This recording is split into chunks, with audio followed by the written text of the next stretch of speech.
What's up? What's up? It's the Arthur Moats Experience with Deke. I'm Arthur Moats, and that's my main man, Deke. What's good, bro?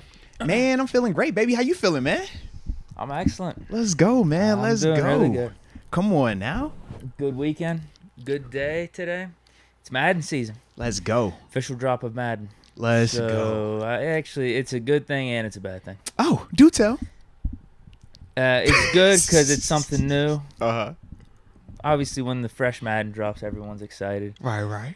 But I can see it going bad. I know how things go with that game, dude. I've been through it. Spoken like a man that is. I don't want to say live the life a little bit, man. Toxicity of the game mode and everything involved with EA Sports. Not only EA Sports, the company, but also the people that play it. Right. I'm the only one that has integrity, so it's tough. It's always an uphill battle going into it. I'm the only one out there with a 100% Steelers theme team. There's other players that do theme teams. Sometimes they're not 100%. Actually, most of them aren't.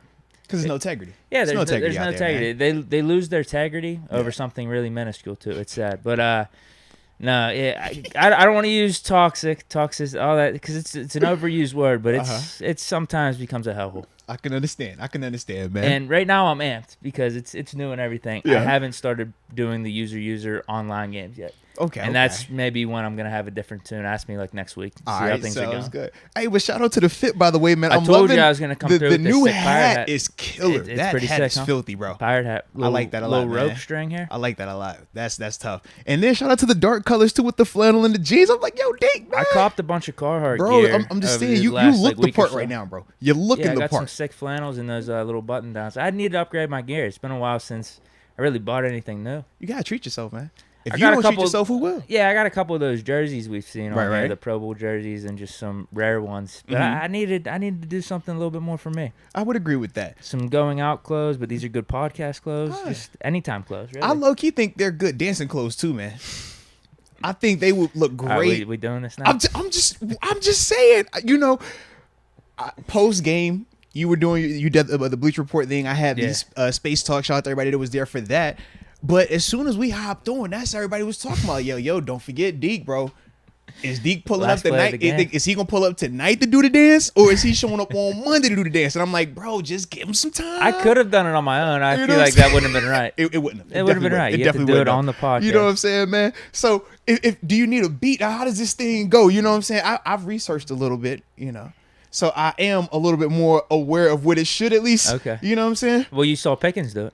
I did a little bit. It was kind of crowded. I was like, yo, is he? At first I thought he was doing the Mitchie joint where he hops it like that. Then I was like, no, I think he's doing something different. All right.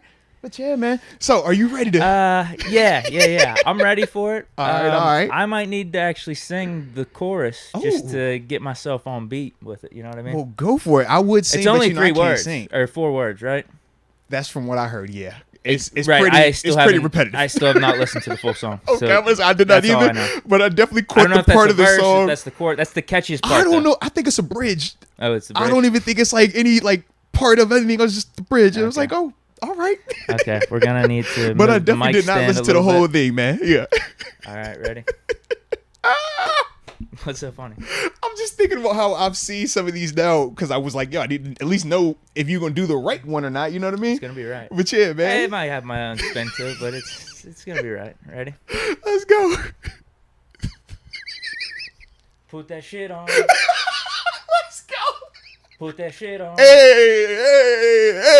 Put that shit on. Hey. Kenny Pickett put that shit in the end zone. Hey. Let's go, man. Let's go. I like it. That was fire. I man. told you, 2 That was pretty touchdowns. fire. He did it. That was fire right there, man. Salute. That was dog. gonna Salute. if that was gonna be the way he Let's got 2 touchdowns. go. I don't know if there's anything better than that. I mean, seriously, dude. Epic. Maybe Epic. if he would have completed the initial drive, he got stopped on that like 4th and 1. Yeah. He was trying to scramble, and then Mark Robinson gets the strip set. Yeah. Maybe if he, because we're down at like the 5 or Yeah, we something. were, So yeah. if he would have It was definitely the completed same, yeah. that full drive, closed out the clock, that would have been a little bit better. But hey, Yeah. I'll take it. No doubt. Well, man, we're definitely gonna hop into that thing, bro. Oh my god. That's pretty good. I like it, and I like your variation of it. I think the ones I've seen, they do it like fast, like windshield wiper. It's like, you know what I'm saying? Like, but yeah. I like how you was like a chopped and screwed with that thing. Exactly. Like, you know, I like it slow like We that. might You know need what I'm to saying? tag. Chop it and screw it We one might time, need to tag man. AB or something and say, hey, what do you think of this version? All I'm saying is we got the clip is right here, so I think this should be chopped up. Whoever, we got to get this on there, and we're gonna make sure we add them and all that good stuff. I'm just throwing it out there, man. That was the dance. That was a part of the agreement. I'm with you, man, 100%. And you did do your thing, man. I low key want to hear the whole song because that little part that you threw in at the end with the Kenny Pickett, I'm like, yo, it had me vibing out. You know? That was I like a good that. little That's line. the remix right there. I like that. I was trying to think of something. I was trying to think of a little verse I could start spitting, but Hey, man. Hey. it's never gonna be as good as that one day. This is true. You killed it that one day, though, bro. Yeah. You definitely did. Yeah. All right. So with that being said, man, let's start this show how we normally start the show. Let us know where you are tuning in from, and we'll give you those big boy shout outs. And then after that, man, we're going to start hopping into this game. Because, yes, technically, this is a Victory Monday now that I think about it, man. But I couldn't even get the Victory Monday out because Deke was doing his dance. Hey. Let's go. All right, we got Cliff the Dark Knight. 508, Brockton, Massachusetts in the building. The way Pickett played, Mason could be traded. I'm sure that's going to be something brought up later in the show. Mm-hmm. We'll have plenty to talk about. Plenty. Stan Claire, checking in from the 905, Toronto. Looking for huge things out of the Steelers this year. All right. I like it, man. I don't blame him. All right, we got a bunch of reactions to my dance. I got to get through here. Because your dance set the tone, bro. Like, as soon as you start dancing, I'm like, yo, I don't even know where we go from here. Like, that was just legendary right there, man. Shout out to you, man. A man of your word. Well, I guess that's one thing we should all know about Deke. Whether it's an eyebrow, whether it's anything else. That was mild, actually. Yeah. I'm like, yo, if that's all we worry about, I just seen Deke in here with no eyebrow. You know what I'm saying? Like, he just took it off. So, exactly. I think we're all right. We can look. That's very mild. Tried pushing that car too. Ooh, you did. I just couldn't do it. But the effort I was thought there. it was gonna be so easy. Didn't I thought it was too. Yeah. Slight uphill though. It was slightly uphill. That's what really killed me. But it was definitely regulation though. What? In terms of the pushing of the car, it was regulation. It wasn't like the brake was on. We ain't doing anything janky. The brake might have been on. The for first a little time, possibly, sure. But that's when I expended all my good energy. Oh wow. Oh, it's good energy. All right. Leonard Gillum, 301 Maryland. I like that. Let's Brandon get it. Acuna, 915 El Paso, Texas. I'll say two more, and then I'll pass it to you. Sounds good. Always in the house. He says 802 Green Mountain State, Vermont. I remembered. And Wendy Johnson. Actually, two more. Wendy Johnson, 562 Long Beach, California. Then I got to give a shout out to Nick Y, 918 Tulsa, Oklahoma. Much love to everyone, and show kindness for no reason. Absolutely. That would be a good message to Steeler fans too. Oh, we'll get to it. I didn't know we needed to show that all the time, man, but we'll get to it. All right. Shout out to Deke, man. I love the energy. Let's get it. I got aim high, bruh. Emphasis on the high. 702 Las Vegas in the house. Shout out to you, baby. Love that. Naughty or nice. The 973 Orange, New Jersey. He says, start Kenny with the twos in the next preseason game. ! Don't hold him back. We will definitely talk about it without a doubt. Get some money. Shout out to you. What's the word? The 323 Los Angeles, now in the 240, which is Maryland. And then I will wrap it up with Cameron Strader tuning in all the way from Houston. Shout out to Houston, man. Absolutely. Houston, Atlanta, Vegas, one time for the culture. All right. Get some supers in here, man. After that, we rolling through. Let's go. For sure. Okay, we got Bart Basquiato. Says, do your dance, Big D. Do your dance. Put that shit on. It was pretty dope. I did. You did. Legendary. Thank you. I appreciate you. Legendary. It looks good, man. It's already getting talked about in the legendary status. Why not? That's what we're talking. We know that's what we do. We're fans. I'm in it, man. I am prisoner of the moment. That was one of the greatest dances I've ever seen, bro. Period. Thank you. I don't care. Greatest dance ever. Thank you. It's top 5 at least. I appreciate that. I'm just passionate about you, bro. Come on, man. Thank you. Yeah. Cal Monier, Deke's Steeler Nation, let's ride. Bro, you killed that. Would get Ackershore lit af. Thank you. Hey, yo, me and wifey definitely. We green screen made it too. It I needed the green screen because that's how Russ's was. Yeah, it killed us, bro. We sitting literally. we're sitting in the parking lot before we had to go into the stadium to do the interview, and she pulls up with the phone. I'm over here trying to I'm vibing. I'm like, yo, man, let me just get in my zone. She's like, bet you gotta check this out. She turned the sound on. It killed me. I watched the first with no sound. Turned the sound on. Oh, it just took me out. I was like, yo, this dude Deke's off the chain. I love it. Yeah, needed an anthem for the first game. And the bandana on top. The Steeler game. Steeler game. Shout out to Steeler game. Shout out to John. I see, yo, my man is all one. Let's get it, man. Yeah, I was going back and forth between like hats, different style of shades. I was thinking aviators, but I went with those little block ones. I thought it was the better vibe. Now, I like that look, man. It was a clean look, settled man. on the bandana, and that was the look right there. You had to go 69 jersey. Oh, of course, man. I wouldn't expect anything Actually, less Dawson from you. retweeted it. He did. I didn't even check that. It was Shout like right before the game. I think it was like an hour or two before the game. He said, "Nice jersey." Nah, that's clean right there, man. Shout out to the homie Dotson, man. Hopefully he'll be back this week, man. We'll see what that looks like, man. Because I think we need him. We'll talk about it. 100%, we're gonna talk about it, man. Official momentum. Happy Monday, you guys. Been a rough. Oh, he says, "Happy Monday to you guys. It's been a rough weekend." Yeah, prayers to you, bro. Yeah, without a doubt. He Big even prayers. said that in the Twitch chat yesterday. Oh, he did, man. No, we definitely thinking about you now on that, man. Official momentum. The Steelers came to play week 1.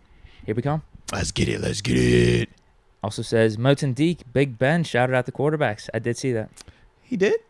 Okay. On his Big Ben7.com Twitter account. Oh, okay.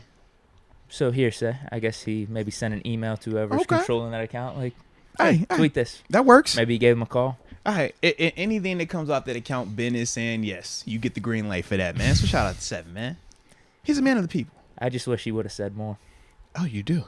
No, you don't. I think he had more to say. No, you don't. You do not want him to say more. Just let him just. I think he had more to say. No, he didn't. Did you see the tweet? I did not, but I'm just thinking of 7, man. It was very politically correct. Like, and that's what I'm happy about. All 3 quarterbacks showed out. Thank you. Happy for them. Thank you. Thank you. That's all we needed from 7 right there, man. Just clean right to the point. Supporting the youngsters, man. Just leave it alone. We're not gonna do that. Just leave it alone, man. I'm good with supporting the youngsters, but he should have added something like, hey, it's preseason. That's the problem. It's preseason. We need. It's preseason. I was gonna say we need, like, let's just say.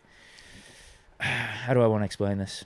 I wanted him to say, like, I would have dropped like 4 or 5 touchdowns. But like, you don't say that in preseason because we already multiple know quarterbacks. Yeah. But we also know that this is Ben. If Ben said it, it would be real. Week 1 regular season, whoever's starting, this is the tweet I want. If it is Mitch, because everything seems to be pointing that way. Mitch played really good. Mm-hmm. Shout out, Steeler Nation. Maybe he could throw in a let's ride too. Okay. But I would have had 5. What if it was Kenny that said it? Kenny tweeted out? If Kenny tweets it, if Kenny is the starter. Oh, yeah. Instead of it being Mitch, then are we getting that same energy? I would like to have Ben and Kenny on good terms. Because I was about to say, I don't think Steeler Nation would be as fond of 7 if he reacted that to Kenny. If he did it to Mitch, everybody's going to be on board. If he does that to Kenny, I think he's going to be the bad guy. I'm just throwing it out there. I don't know 100%. No, I think you're right. But I think there's a strong chance of that happening, man. Your reports were definitely on point as well. We saw the standing ovation that Kenny got just walking in. Said, man, he is like this narrative that people have been trying to create that the Steelers don't want him out there. They don't want him starting, or they're trying to hold him back or sabotage him. I'm like, bro, are y'all serious? Like, everybody loves Kenny, man. Kenny is the golden boy. They are. But you're supposed to. Kenny's the golden boy, though, man. Kenny can do no wrong right now, man. It doesn't seem like it.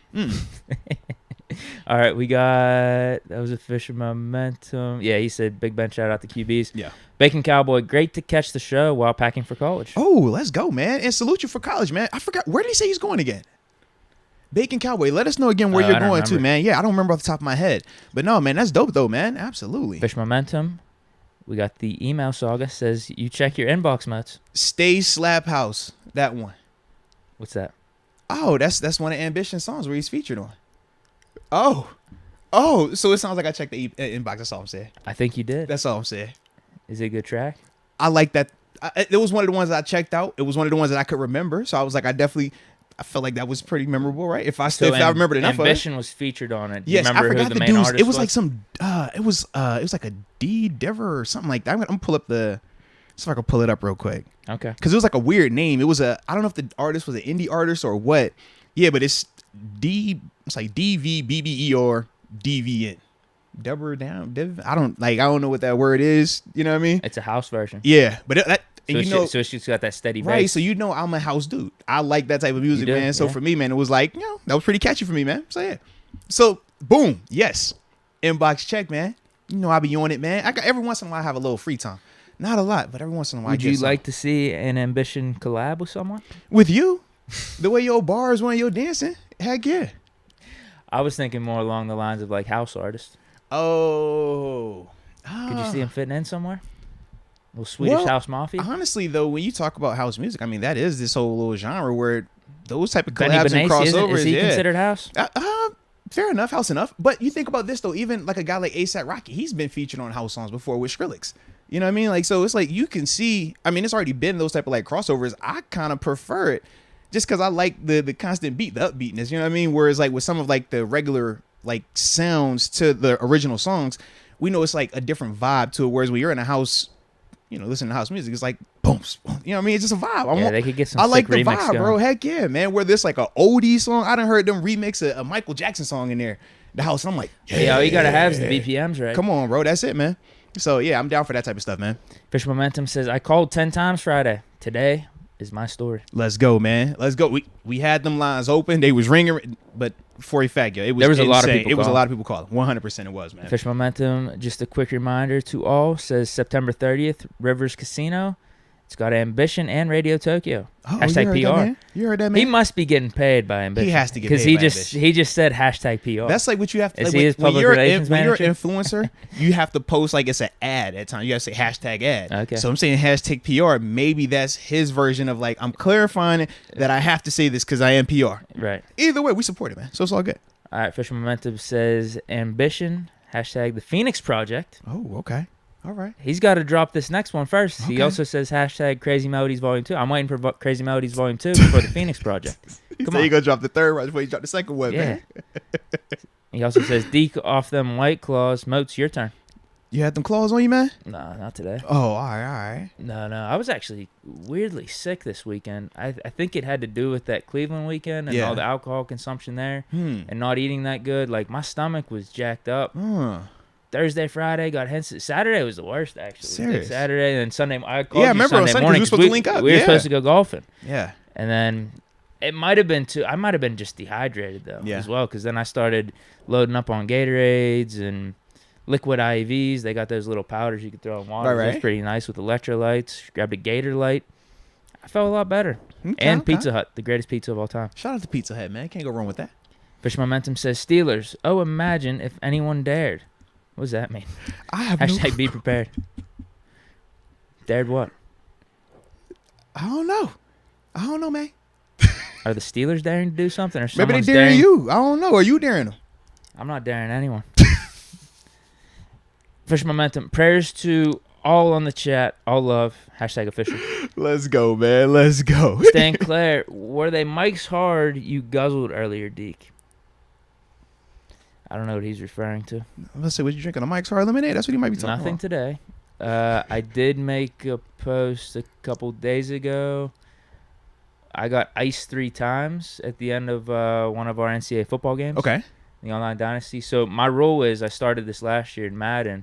If you get iced and you're kicking the game winner. Yeah. You got a drink? Yeah, it's like you're getting ice. You got to chug a Smirnoff Ice before you kick it. Heck yeah. That sounds good to me. I guess in college football, if you have 3 timeouts, you can call 3 timeouts. Oh, whoa. Did not know that. That could get dicey. Yes. Luckily, it was an easy kick. It was like 25 yards down the middle. He said, if they hit you with 3 timeouts, that's 3 of them in a row. Rules were the rules. I was the one that made the rules, and everyone in the chat agreed. I was like, what are we doing here?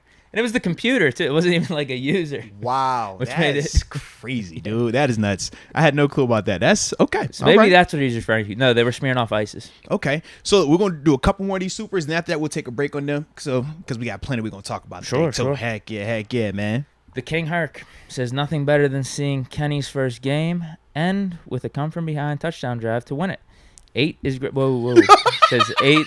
He says 8 is greater than 7. How much? Hey, don't you throw me in this. I'm just chilling. But I do agree that the number 8 is greater than the number 7. I think it's an upgrade. That's what some might call it. I've never seen the preseason that electric before in my life. That's all I'm saying. So I do see the upgrade, bro. Best preseason game we've ever had. It might be. It honestly might be. It looks like the upgrade. That's all I'm saying. I've never seen any preseason game look like that. That's preseason though. But it was 8. I've never seen a standing ovation for a quarterback entering into the second half of a preseason game. I've never seen a standing ovation with a rookie quarterback getting his name chanted in the fourth quarter of a preseason game. That's all I'm saying, man. With 5 seconds left in the game, let alone that. I've never And I've seen a lot of preseason games. I've played in a lot of preseason games. And now I've even watched a ton of preseason games. I've never seen that, man. That's all I'm saying, man. Truly one of a kind. Truly epic. I think the start of the upgrade has begun. I can't say upgrade. Can we just say 2 different players? No, we cannot. Same building. That's what I'm doing. Same building, different name, but the intensity has risen. The energy has risen. The new face. And I'm fine with all that. That's what I'm saying, man. He's the guy. He's if upgrade, you're going to pick bro. a guy, I'm 100% good with Pickett. So let's roll with the upgrade. That's the upgrade, man. That's all I'm saying. Pickett's so call him the upgrade. Rightful heir. He's the upgrade, yes. I can't say that. I can't say that, bro. I can't say upgrade. I can say the rightful heir. The +1. I can't say that. Come on, man. Strictly based off jersey number, but that doesn't mean anything in terms of on the field play. All right. I can't do that. I can't do that. Fair enough. All right, so let's get this thing rolling, man. Oh, you had one more? We're going to get to it. And it's up to you. Yeah, sure. What we looking like right now? Elijah says, can't wait for the 20th. Got my away side tickets. All right. What's the 20th? Is that the Browns game? Might be. 20th. I haven't checked. No. 20th, I think that's the home Patriots game. Okay. I think. I like it then, man. All right, so let's get this thing rolling then, man. So we'll pause on. Oh, I had the wrong graphic up. We ain't getting it off our chest just yet. That's for a little later today, ladies and gentlemen. No rush on that one. But let's react to this first preseason action, man. You want to give me your initial takeaways, man? Sure. Or how you want to roll with that thing? I like how I caught you right when you was about to take a sip, too. No, it's fine. Because I really wanted to take my sip first. I'm sorry. I'm 100% good. Someone in the Bleacher Report chat, I've said this a couple times, I think they described it perfectly. The most meaningful, meaningless game I've ever seen. Fair enough. Am I wrong? I mean... No, that's a fair assessment, man. Considering this is the first season we've had in 18 years without a franchise quarterback. So we got these 3 guys, Trubisky, Rudolph, and Pickett. And we are all legitimately on pins and needles coming into this game, seeing how they're going to perform. Yeah. And they perform pretty good overall across the board. And I'm sure we'll get into the details a little bit later. But then also to have the guy we drafted in the first round from the University of Pittsburgh. You talked about the standing ovation, how the city's all behind him. Have Former 2 touchdowns teammates in the building too, have man. 2 touchdowns, played really good in his own right, and then also have the game-winning touchdown basically as time is expiring. It finished on like 2 or 3 seconds. Yeah. Shout out to who the hell did he throw to? I can't even remember. I think it was Tyler Vaughns. Yeah, nice little dodge of the defender and getting in the end zone there because we did have one timeout left at least. We were gonna kick the field goal, but yeah, I think the offense. Pickens, come on, man. I mean, do we need to say anything about him? Offense played good, I think, throughout the whole game. I mean, we ended up with, 34, 35 points on the board. Something like that. How can you argue with that? It was just the defense gradually waned throughout the game. I liked how the starters looked for the most part. Miles Jack was out there. Kelly Witherspoon, unfortunately, he got injured. I think he's going to be all right, though. He made a nice tackle. But then we just looked like Swiss cheese right before the first half ended and then all throughout the second half. But I guess we made the play when we needed it with the minute left. Mark Robinson getting that strip sack. Overall, it was a fun game, fun preseason game. Going back to what I said before all this, I mean, that's the perfect description. The most meaningful, meaningless game I've ever seen. That is a fair depiction of Saturday. I like that, man. For me, man, initially, in terms of, well, not even initially anymore, but now that I've had a chance to go back and watch it a couple of times, still love this team's finish. I thought that was the one thing that I left out of the stadium thinking about. One of the things that rewatching it on tape, I left feeling that even though it wasn't always perfect for any of the units out there, and all the units offensively and defensively and all the various starting second and third groups, they all had different adversity at different points in times. But all of those units found a way to overcome that adversity. All of those units at various points in times had to do something that we hadn't always seen from them at times. Starting with the quarterbacks, talk about, just with that first unit with Mitch, him having to come out there, the first quarterback to put on that jersey as QB1 since Ben Roethlisberger.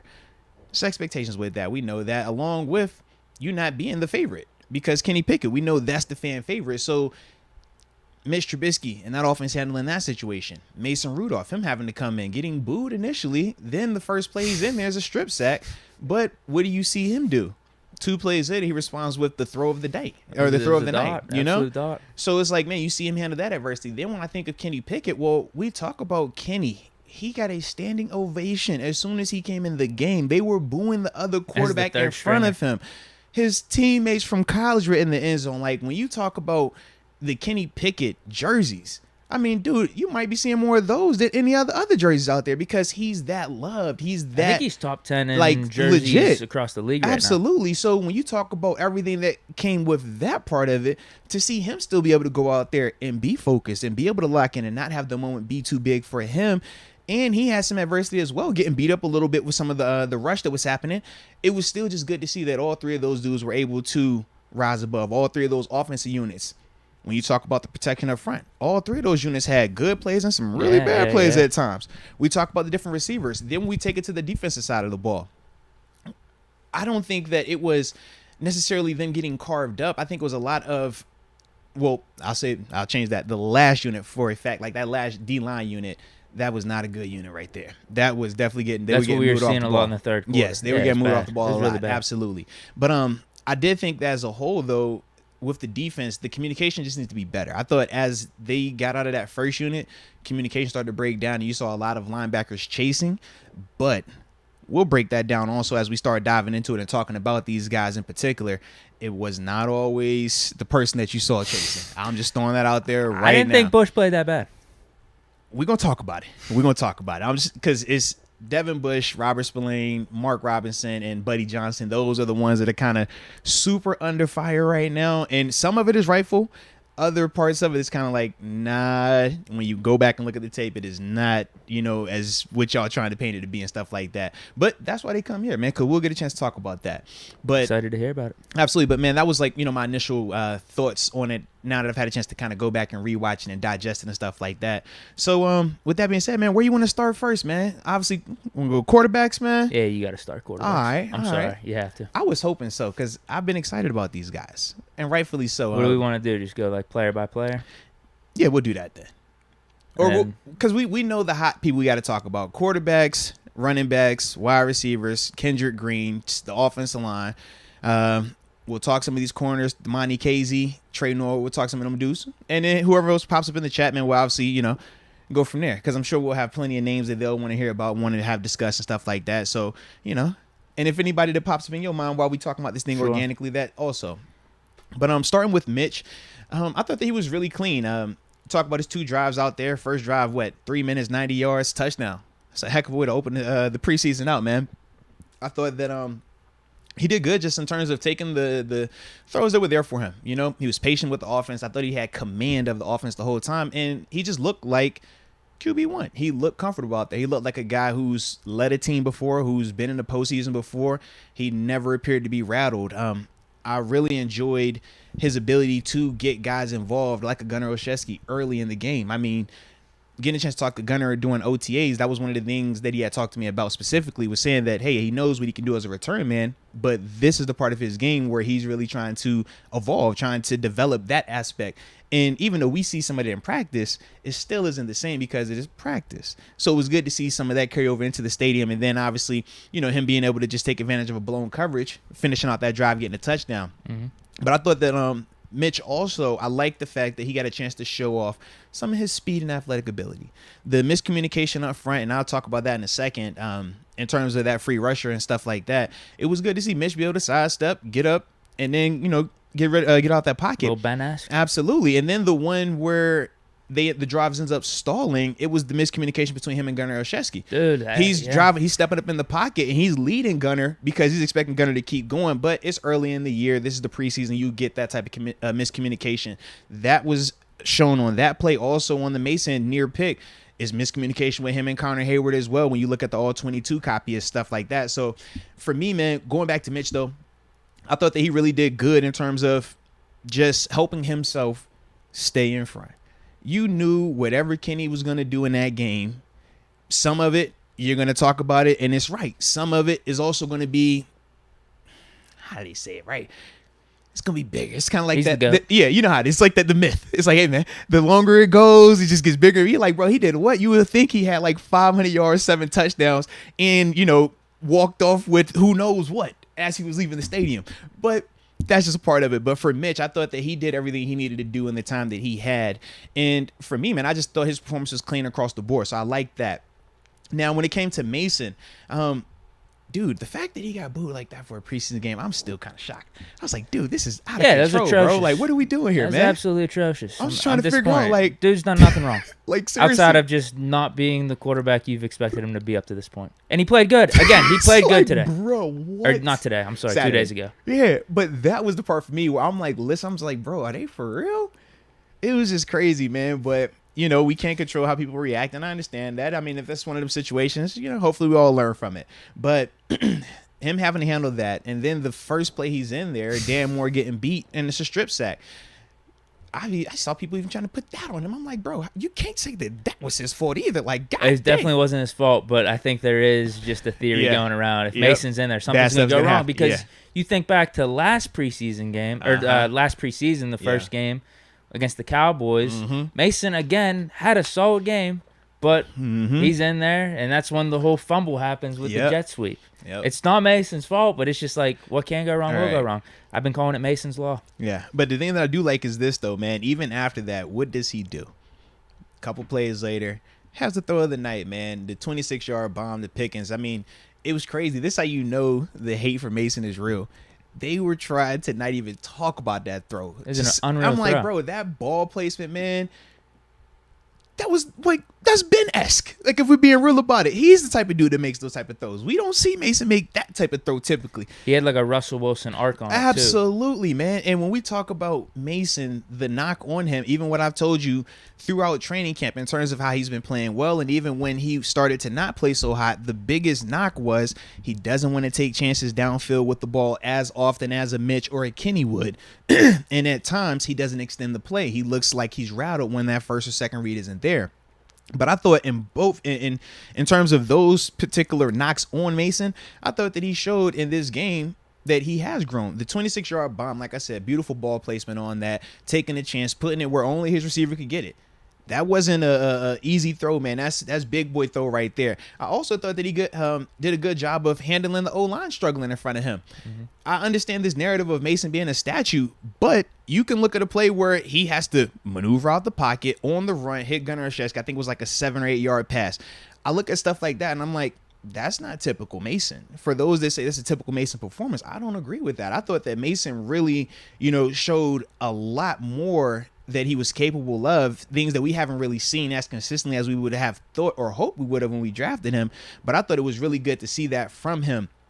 And in terms of, like I said, the miscommunication between him and Connor, it looks like Connor is like hesitating just a slight, and he's already leaning into that thing and going with it. It's a tight window. And I get the people that are going to say, well, why would you throw it into double coverage? It wasn't double coverage when he was going to release the ball. It would have been a bang, bang throw and catch. But how can we praise a combat catch and then talk about the throw into a tight area?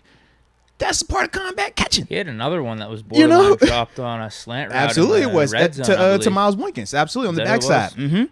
Absolutely. So it's like those are the tight window throws that the elite quarterbacks make. I thought the one that he threw to the right side on that slant, I thought Miles, it looked like he could have came down with it. I don't know if the DB really got his hand in there or not, but it was still, I like the timing of it. And then when you're talking about the one to Connor, like I said, if Connor just keeps going, I don't know why he hesitated, but he's young. And it could be, like I said, easy miscommunication. He thinking his man or thinking his zone, whatever. But that was part of that. But when you're talking about bang, bang catches, when you're talking about bang, bang plays like we see all the time, and we applaud these guys that make those plays, you can't turn around and now say, hey, man, why would he make that decision? That's a terrible throw. That's not accurate. because that's what we want from these guys at times. We want them to take chances. And when you're talking about Mason, the knock has been the lack of aggression with the arm in terms of throwing the ball. So I did like that. And then for him, man, touchdown on a drive, a field goal on a drive. And he had the other, like I said, the last drive that kind of stalled and stuff like that. But I definitely liked him. And then when it comes to Kenny, man, the dude looked like what we've been seeing in terms of the athletic ability on full display. The movement of the pocket was what I really enjoyed early on. I thought I really liked what Matt Canada was doing in particular when he had Kenny out there. In terms of, number one, moving the pocket, and then protecting him. Man, get you some safe throws, get you some feel-good throws, some stuff that's going to have you feeling confident. Because I think at one point he had like 5 or 6 completions, not a lot of yards, but he was feeling good. He was getting in a rhythm, and that's the thing that I like. On the first drive. Yeah, I definitely like that. And then from there, him being able to open it up a little bit more. I thought that for him, it was a little bit of a learning experience in terms of the speed of this game, because I've seen him in college outrun them dudes. I think it was 50 that grabbed him in the end zone, or grabbed him by the end zone and slammed him down. And then the one where it was like the fourth and 1 or whatever. I've seen him outrun them dudes before. But at the NFL, it is a faster game. And that's the part that he'll get used to. He'll understand that and adjust to it. And just understanding the difference of when to get rid of that ball, when to try to outrun that guy. Because you don't want your quarterback taking those type of shots. Seeing him getting slung down by the arm like that, I was like, oh, buddy, that ain't cool. It was kind of funny because like I said, I thought it was like me grabbing somebody little. But I was like, yo, I don't want my quarterback getting grabbed like that. So that part was not cool. But in terms of Kenny, man, I thought that he did an excellent job, man, in terms of looking the part. The confidence was there. The leadership was there. I don't care if he's out there with the third unit. If you're out there with the third unit, make it look like it then. Make it look like you're the guy. And I thought that he definitely did that on multiple occasions. I also like what he was able to do with Connor Hayward as well, man, hitting him a couple of times. Definitely going to talk about him a little later on in the show. But for me, man, the one thing that continues to stand out as it pertains to Kenny Pickett, regardless of the technique, regardless of however it looks, this dude is a competing son of a gun. Like, you watch him in practice, it doesn't matter who's in front of him and what they've done. He's out there at your neck. You watch him in his college tape. He's out there at your neck. You watch him in this game, bro. You win it like the 20th overall selection. Typically is not caring about winning the fourth quarter of a preseason game. They're not playing with that type of passion. They're not playing. But you look at Kenny, man. Kenny is out there like, yo, it matters. And that to me was the most impressive part, man, because that's not something that you could take for granted. When you talk about it mattering, you look at how Kenny was playing, you look at Kenny's effort and tell me it didn't matter to him. Then on the flip side, because Devin is the one that people are talking about, at times you look at his effort, at times you look at his demeanor out there. It didn't look the same from my perspective. And that's the thing that I really like about Kenny right now, man, is that regardless of if he's having a good play or a bad play, if he got hit or not, he's still showing up that next play like, bro, I'm ready to get it. Let's go. And that's the thing that you got to, like you said, you can't always bank on that. But the fact that he has that, man, that's a huge boost for him as well, man. But I thought all three of them dudes did a ton to help themselves and put them in position to, if you're Kenny, I think he needs to get more exposure. I want to see him now with another unit. Not saying that Mason or Mitch don't deserve those opportunities, but in terms of the distribution of those reps, you can make sure you can do something a little bit better now to see Kenny. Okay, you don't have to have Kenny playing, 3 or 4 series in that second unit, but let me see him get 2 series in that second unit, something like that. Because to me, I thought that he started to look like, yeah, he's above this. This is the college version. When you talk about the first preseason game, man, that late in the game, that's college. A lot of them dudes are not going to be in there on Sunday. But make it look like that. And what did Kenny look like in college? Just like that, cooking them folk. That's why he was a Heisman finalist. So I do want to see him now, next time they're in stadium, go out there with that second unit. Let's see what that looks like. And then eventually, it's like, yo, if he looks like he still belongs, now you give him that opportunity with that first unit. But that's, to me, I think that he showed a good amount in this game right here to make it where he's deserving of that now. Not giving it to him, but he's earned that right now. Yeah. I felt like I was talking a lot. My bad on that, man. Hell no, bro. You know what I'm saying? Hell no. I loved it. Mitch, I thought he looked really good, actually. I'm obviously rooting for Pickett to get this quarterback 1 spot, but the command that you talked about and just looking like he belonged, I was impressed. First drive, get the touchdown, And then going back to what you were talking about with the incomplete pass, there's been some people ripping on Mitch a little bit, saying like, oh, man, like you guys are praising Mitch like he's a god out here. His second drive stalled, whereas like with Mason and Pickett got a couple touchdowns. Mason was able to get 10 points on the board too. But I thought, I'm with you, it was just like he barely missed that. I liked how he stepped up in the pocket and tried to make a play there. It was I was actually happy for you to say or clarify that it was just more of a miscommunication thing as opposed to like Mitch just missing the throw. No, man. Yeah, absolutely. But we understand it too when people are passionate about whoever they're rooting for. Sometimes, man, they're going to think of those guys that they like the most. They're going to think of them in a lot higher light, and the guys that they don't like, they're going to try to nitpick in any opportunity to tear them down. That's what they're going to go with. For me, I'm just able to just kind of sit back a little bit because I don't have as strong a passion for one of these guys. Like for you, like Kenny's your guy, but that dates back to him being at college, so it makes sense. Like for me, I gotta be real. What I saw with Mitch though, and Mason, I thought Mason played good. But for you, it's dope that you can do that. Not a lot of people can though. A lot of these people, it's like, yo, if they love Kenny, Kenny was great. The other two dudes are average at best. If they loved Mitch, then it was Mitch was great. Kenny was only out there with the threes. Mason still sucks. If they're a Mason guy, then it's like, oh, I love Mason. I don't care what Kenny did, and Mitch, he went out there long enough. So it's like, if they go that route, they're always going to have something to say negative. But I do think, man, when you're talking about just looking at all three of these dudes from a bird's eye view without any type of biasness towards any of those three, man, all three of them gave you winning football. All three of those guys, if they're playing like that, full game. Absolutely, for the full game. If all three of them dudes that showed up on Saturday, if they're doing that, man, this team will be as good as we want them to be. If they can do that type of stuff consistently. Now, that's going to be the part of it because we saw them, 2 series for Mitch, 3 for Mason, and then the whole second half for Kenny. So it's still not a complete game by any of these dudes. But in terms of the sample size, that was a good start. No, 100%. Yeah. The other thing that I took away from Mitch was that he only played 2 series. I feel like that's a QB1 type of stamp of approval by the coaching staff. Yeah. In and out. Get Mason in, and was he 3 series? You said was it 3 he or was 4? 3. Whatever it was, he ended because he ended up right before the half. Yeah. Yeah. So I mean, Mason and Kenny obviously got the most work, but that just feels like, hey man, you get in, you get out. Yeah. Do your little touchdown, warm up a little bit. It looked good too. It's like if that first drive would have been fluky or would have been more running game scoring, it's different. But it's like, no, you saw the balance in the offense. He did have to make some throws though, and it was like, it was just good to see that dynamic. Also, them on a third down to extend the drive. It's one thing, man, you hitting those throws on first and second down. The pressure is still there because you're out there on the NFL field. But when you talk about situational football, it is different because we know on third down is make or break. If we don't get this right here, we're getting off this field. So that's a whole nother level of pressure, let alone just being out there. So to see Mitch have to hit Gunner on that, and it was against the blitz. Blitz cover 1. Gunner does a good job just running a nice little whip route almost, catching it, getting open, turning up, filling it, foot racing it. So I definitely enjoyed that though, because when you're talking about Mitch, he could have easily been like, hey man, there's a pressure right here, man. I ain't got time for this. Freak out. Let me try to run it. But it's like, nah, he stood in that pocket and did what he's supposed to do as a QB1, and I did like that, man. Yeah, I wouldn't have minded seeing him a little bit more.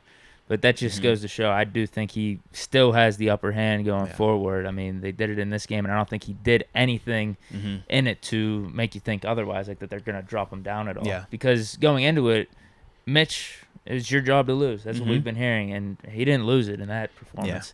Yeah. And Mason, dude, I mean, he made the throw. No one else made that throw. Now, Kenny, some people were saying he was a little bit too conservative. I took it as he was just taking what the defense was giving him, because it's one thing to make short throws and stall out drives. Like, say, we've seen Mason do it before. It's like 3rd and 12 or something, and he just checks it down to a running back, and then we got a punt.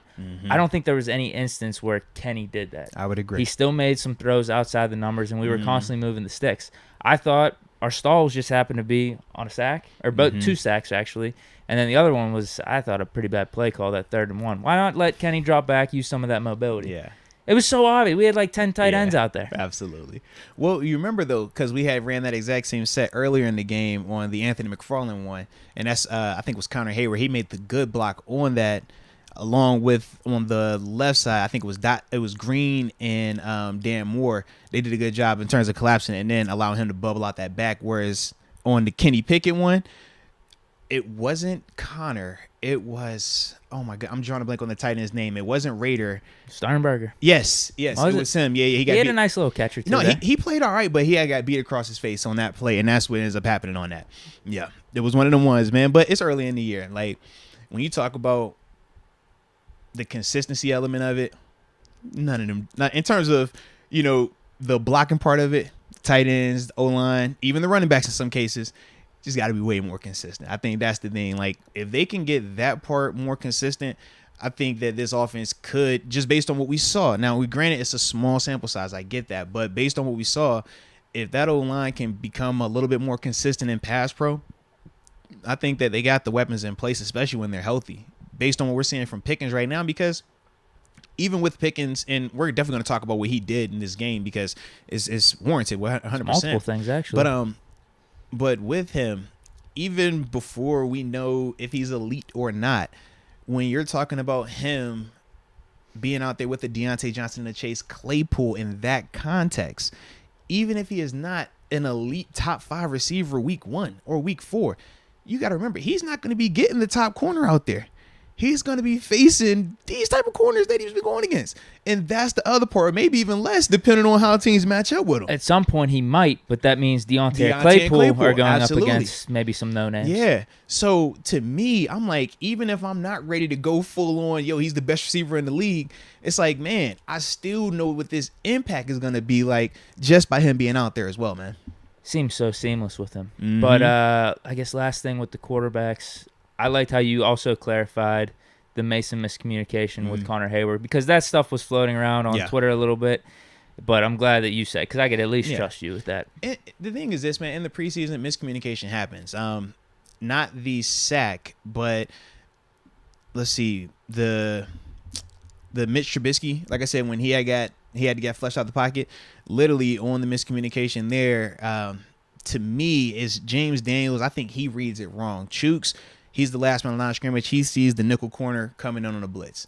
So he bumps out like he's going to take it, slap protection. That's the guy he would pick up. James doesn't read it like this guy's blitzing, and he looks back to help Mason Cole. Mason is sliding over because he's reading the same thing in terms of this being a pressure. So to me, I thought that was on James because he rocks left first. Then that DN that was in front of Chooks goes B-gap, because Chooks is going out there for the blitzer, obviously, and I think that's why James was a little bit late on it. But that's miscommunication. That's just them dudes not being on the same page. When we talk about even on defense, some of that popping up as well. And like I said, we're going to get to those dudes, the linebackers particularly, but a lot of just miscommunication going on. And when you talk about that first preseason game, that is a common thing. Number one, the noise part of it. Number two, the fatigue. When it's your first time in that stadium, man, especially for them young dudes, your heart crazy. You're talking, you're thinking, you're hearing something. You might be hearing yourself. Like, that's the type of vibe that is out there, in these preseason games for a lot of them younger dudes. So when you talk about some of the mistakes and stuff, I don't put too much into it because it was the first one. Yeah, because I think Mason looked sharp, decisive for the most part.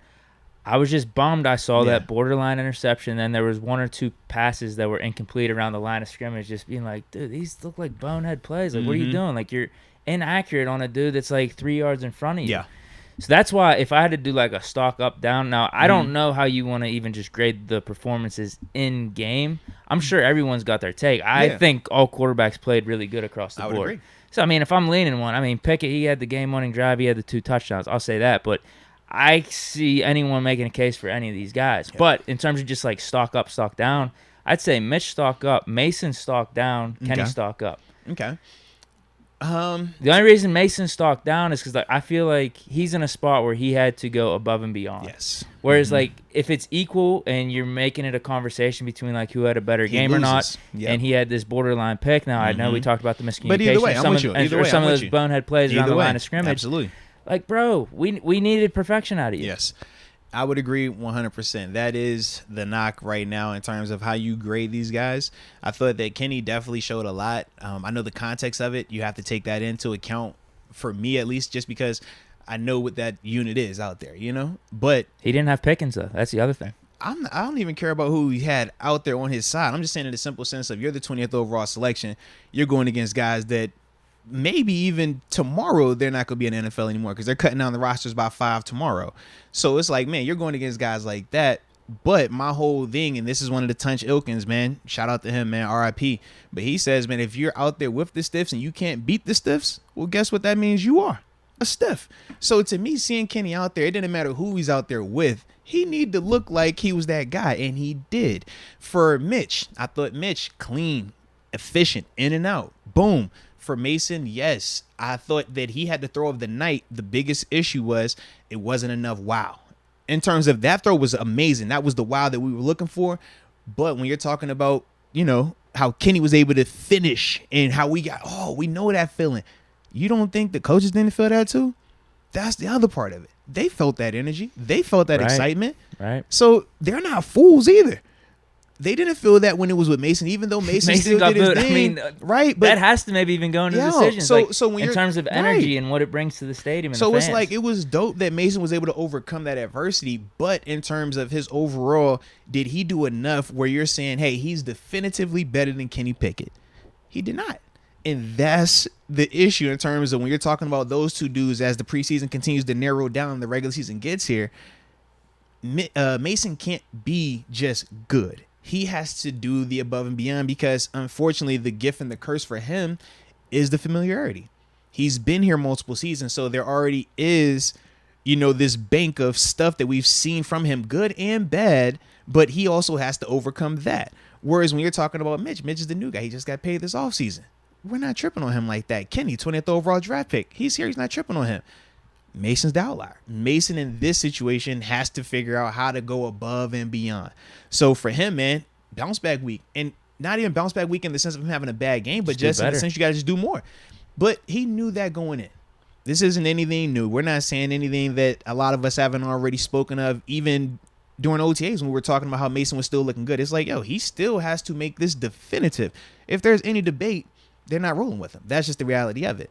So for him, man, I would definitely agree with you on the stock being down, or I would say just stock neutral, because I don't want like when I think of the down part, I'm like, did he do something to make it go down? Trust me, I think he played good. It's just in the overall grand scheme of things. Yeah, absolutely, man, absolutely. Because he made himself a little bit more expendable. Mm-hmm. No, he did. If it's close with Pickett, why the hell wouldn't we just stick with Pickett? And not saying he has to be the starter, but as the quarterback too. Then and this isn't Arthur Moats saying this. These are the words that Coach Tomlin has told me on numerous occasions when we played. It's like, yo, this is my theory. This is how I operate. If it is close, I'm going with the young guy. If it is close, I'm going with the cheaper guy. If it's close, I'm going with the 20th overall selection instead of a Mason Rudolph who's been here multiple years and really hasn't lived up to the first round grade that they had on him. Now, we know he wasn't drafted in the first round, but that's been what they've told us, that he had the first round grade. So just in that context of it. But I still think, like I said, all three of those dudes, man, they definitely did, you know, enough to help themselves going forward. Yeah, how could you not like what you saw out of the quarterbacks? Yeah, absolutely, man. With the Mason thing, though, do we want to hit on this? Talk about it.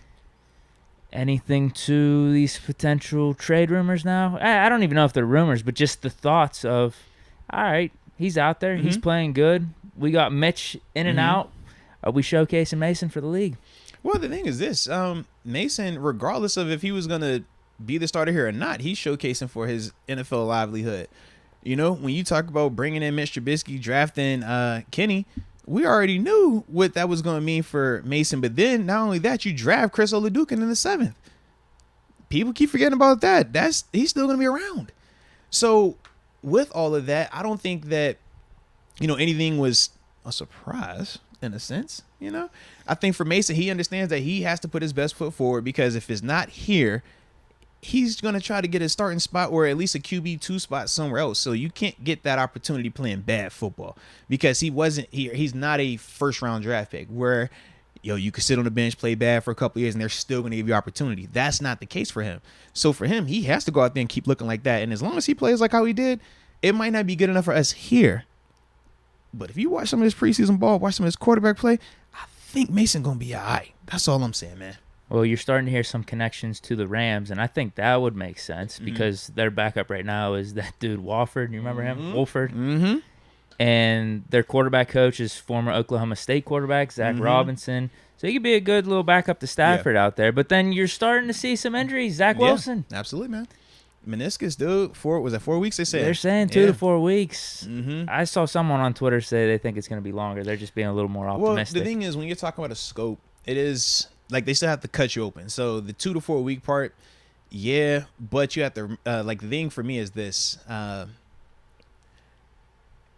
Depending on how he's trying to play, you can get away with it in 4 weeks if you're not dependent upon your mobility and stuff like that. You can come back out there a little bit sooner. But if he's a dude that is going to want to depend on that and be fully there and not have to second guess it in any capacity, then usually it is around that 6 week time. Just from the guys that I've seen directly dealing with scopes. And sometimes it's not just a one-time scope. Sometimes it's a thing that happens multiple times to the point where you do it so much you don't have cartilage anymore in your knee and you get bone on bone. That's the other part. Every time they go in there and just clean it up a little snip. So for him, man, we'll see how that thing plays out. But yeah, it could be dicey. But because he plays quarterback versus a running back, linebacker, wide receiver, DB, that part I do think that, you might get away with just putting him in a brace early on and him being out there. Yeah. I think Mason would be a good high-end backup. Yeah. I don't know if it would be too late if the trade happens after the preseason for him to win a quarterback one spot. I'm assuming it'd be just spot, that'd be tough. too little too late at that point. But, yeah, with injuries and what else, it's just like, who knows? Yeah. I'm wondering for just ourselves, is it still smart to trade him, though? Well, that's the part. If we keep him, it's awkward. But it's safe. It's safe if you keep him. Exactly. Yeah, because injuries do happen, and that's the other part of it. I mean, we experienced it in 2019. Well, think about this. We saw 2 plays where Mason and Kenny could have got hurt. Mason is a play where they don't call it, but he definitely gets hit in the knee. And who knows with our line? And it's like, that could have been ACL. We talk about when Kenny got slung down with the one arm. Could have easily been a separated shoulder or anything right there. So it's like, man, that quick changes everything. So I do understand the hesitancy with that. And if you're the coaching staff, I mean, that might be one of those things where you take that into context from previous experiences. We dealt with that directly. We felt that with that look like, and that was on the cusp of us trading Josh Dobbs prior to that happening as well. Remember, and that's why we had to do the whole, all right, let's get Duck in here. All right, let's see if Duck and Mason, what's that going to look like? So maybe they do take a little bit more of a hesitant or a slower approach with that. And I can't be wrong on this, though, because you got to be feeling it too. If Mitch somehow does go down, or if he's stinking it up the first 3 or 4 weeks, the guy they're going to is Kenny. You got to. You would have to. Mason can't. He just can't catch a break. Yeah, but this is if you're Mason and you're still on the roster, you play the long game. If Mitch messes up, you banking on this rookie coming in here and over a 4-week span, he's gonna have typically. Most rookies during that 4 weeks, they're going to have 2 of them ones be some stinkers. You know what I mean? Hopefully it's not more than that, but typically that's how it happens. And you just hope for yourself if you're Mason that, hey, maybe they say how they did if the team's winning it, don't matter though. No, but think about this. Tua, Ryan Fitzpatrick down there in Miami, right? They were 2-2-2. When he started playing bad, they would pull him out. But he would still get to start the following week. I'm saying because we've never seen them handle a situation like this. If it got to that point where they're pulling Mitch, and now you're going to Kenny, you're still trying to find something. And then if it's like, okay, you're even thinking about pulling Kenny, it's like, well, where have we gone since then? That's all I'm saying. So who knows how they would respond to that type. Of a season right there. Would be. That's what I'm saying. Yeah. Right now,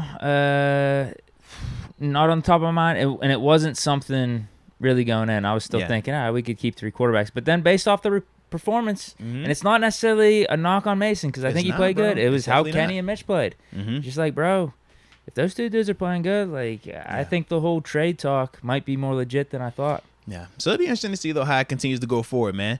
So, we're going to keep talking about some more of these dudes, man, as we continue to break this down, man. Y'all are extra chunky here in the chat and on the stream, man. Shout out to y'all, man. Let's get those likes up as well, baby. Yes, indeed. Yes, indeed. Yeah, I hit the like button. Hey, shout out 207. I mean, come on, can we get this up? Bro, we sitting with a bando in here in terms of viewership. This is nuts. Can we get a third of that then? Can we bump it up to 100? That's all I'm saying, man. At least right now. Come on, bro. Just get it up to. That's quick and easy. Get it up to 300. Quick and easy. Yeah, hit the like button. Yeah. We're 207 right now. All right. What's the next play?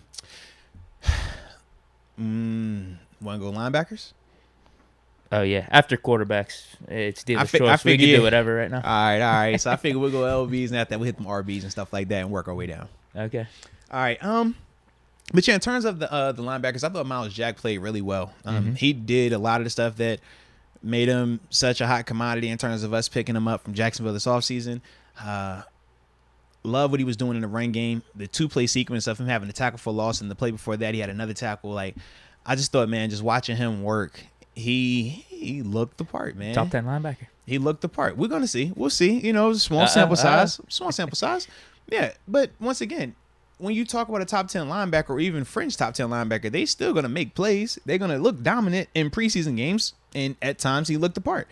But when we're talking about 17 games and also the guys that you got to do it better than, that's the other part. So for us, man, you know, we definitely got a horse in this race. He's on a good pace. Yeah, we definitely got a horse in this race, though, man. But I thought that Miles, he definitely looked good in the run game. I definitely liked him in coverage as well. Some of the stuff you couldn't really see on the TV copy, but going back seeing the All-22, picking How up, was it on NFL Plus? No, it was straight. It was straight. It was good. I definitely liked it, man. And the timing of it. This was probably the fastest they've had. Like, right, because you're talking about watching the tape right now on a Monday. Yeah, dude. Usually the game was on Sunday. I don't get that All-22 till like Wednesday. Maybe that's what they were working on all last season. Because the game was Saturday at 7 when it started. I was watching All-22 by Sunday at 7 o'clock. That's nice. And I'm like, yo, this is nuts. I don't know if it's real or not in terms of can I hang my head on? And they still got like little bugs they're getting fixed and stuff like that. But just the ability to go back and watch it that fast, that was very dope. So I salute them for that. Hopefully they keep it going. But yeah, CM Miles though, man, I thought that he handled his coverage part really well in terms of how we run some of our concepts. 2 guys running through a zone, knowing when you have to, you know, run with this guy, even though you technically aren't a vertical carry defender, meaning you don't have to run up with this guy vertically. If 2 guys go through there, well, the vertical guy is gone because the first guy went with him. So now the second guy, you got to go with that. Little things like that, watching him on tape, seeing him pick that up, it's like, okay, you buying in. You know what you're doing. You catching on. I like that. So that was really impressive. In terms of Devin, thought at times, man. He didn't play that bad. I thought at times, man, Devin. At the end of the day, man, Devin's got to be better. All right. It is what it is, right? So in terms of some of the positioning, I thought that he did do some good things in terms of, you know, shuffling, staying square, and being in some of the right positions. Mm-hmm.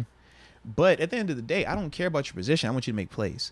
And the play that sticks out to everybody, I know it's been all on social media, the first long run of the game where we have a blitz coming in.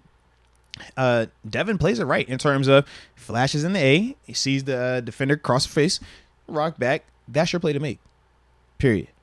You got to shoot a gun. And that's been his knock since the ACL. The lack and the hesitancy to engage. The questioning if you want to make the play or not. That is the same stuff that's been on tape from him a year ago. Those are the plays where you got to go out there and just shoot your gun. You got to go. You can't keep waiting. Also, at times, man, watching him playing next to Miles Jack, you watch on the tackle for loss how fast Miles Jack gets downhill. And then you look at Devin Bush. Devin Bush is 6 yards the opposite direction while Miles Jack is making a tackle in the backfield. That's the type of stuff for Devin that continues to pop up from his film from a year ago. That's the stuff where we want to see him improve upon.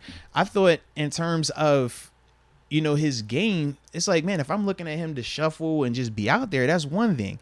But I need plays from him. And that's the part where, once again, I'm left feeling like I need more from him. Sure. When you watch him at times, it's like, man, I look at some of the other linebackers when there's a blown coverage or when somebody's just running free. I look at Robert Spillane take off like a bat out of hell.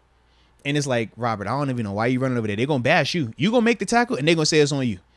And that's what they did. And it's like, that's not on you, Robert, but they're going to put it on you anyways. I look at times with Buddy Johnson chasing. I'm like, that's not on you either. But they're going to put that on you. It's all right. It's all right. But you look at the effort when they're going to get it. It looks like they're trying to make the play.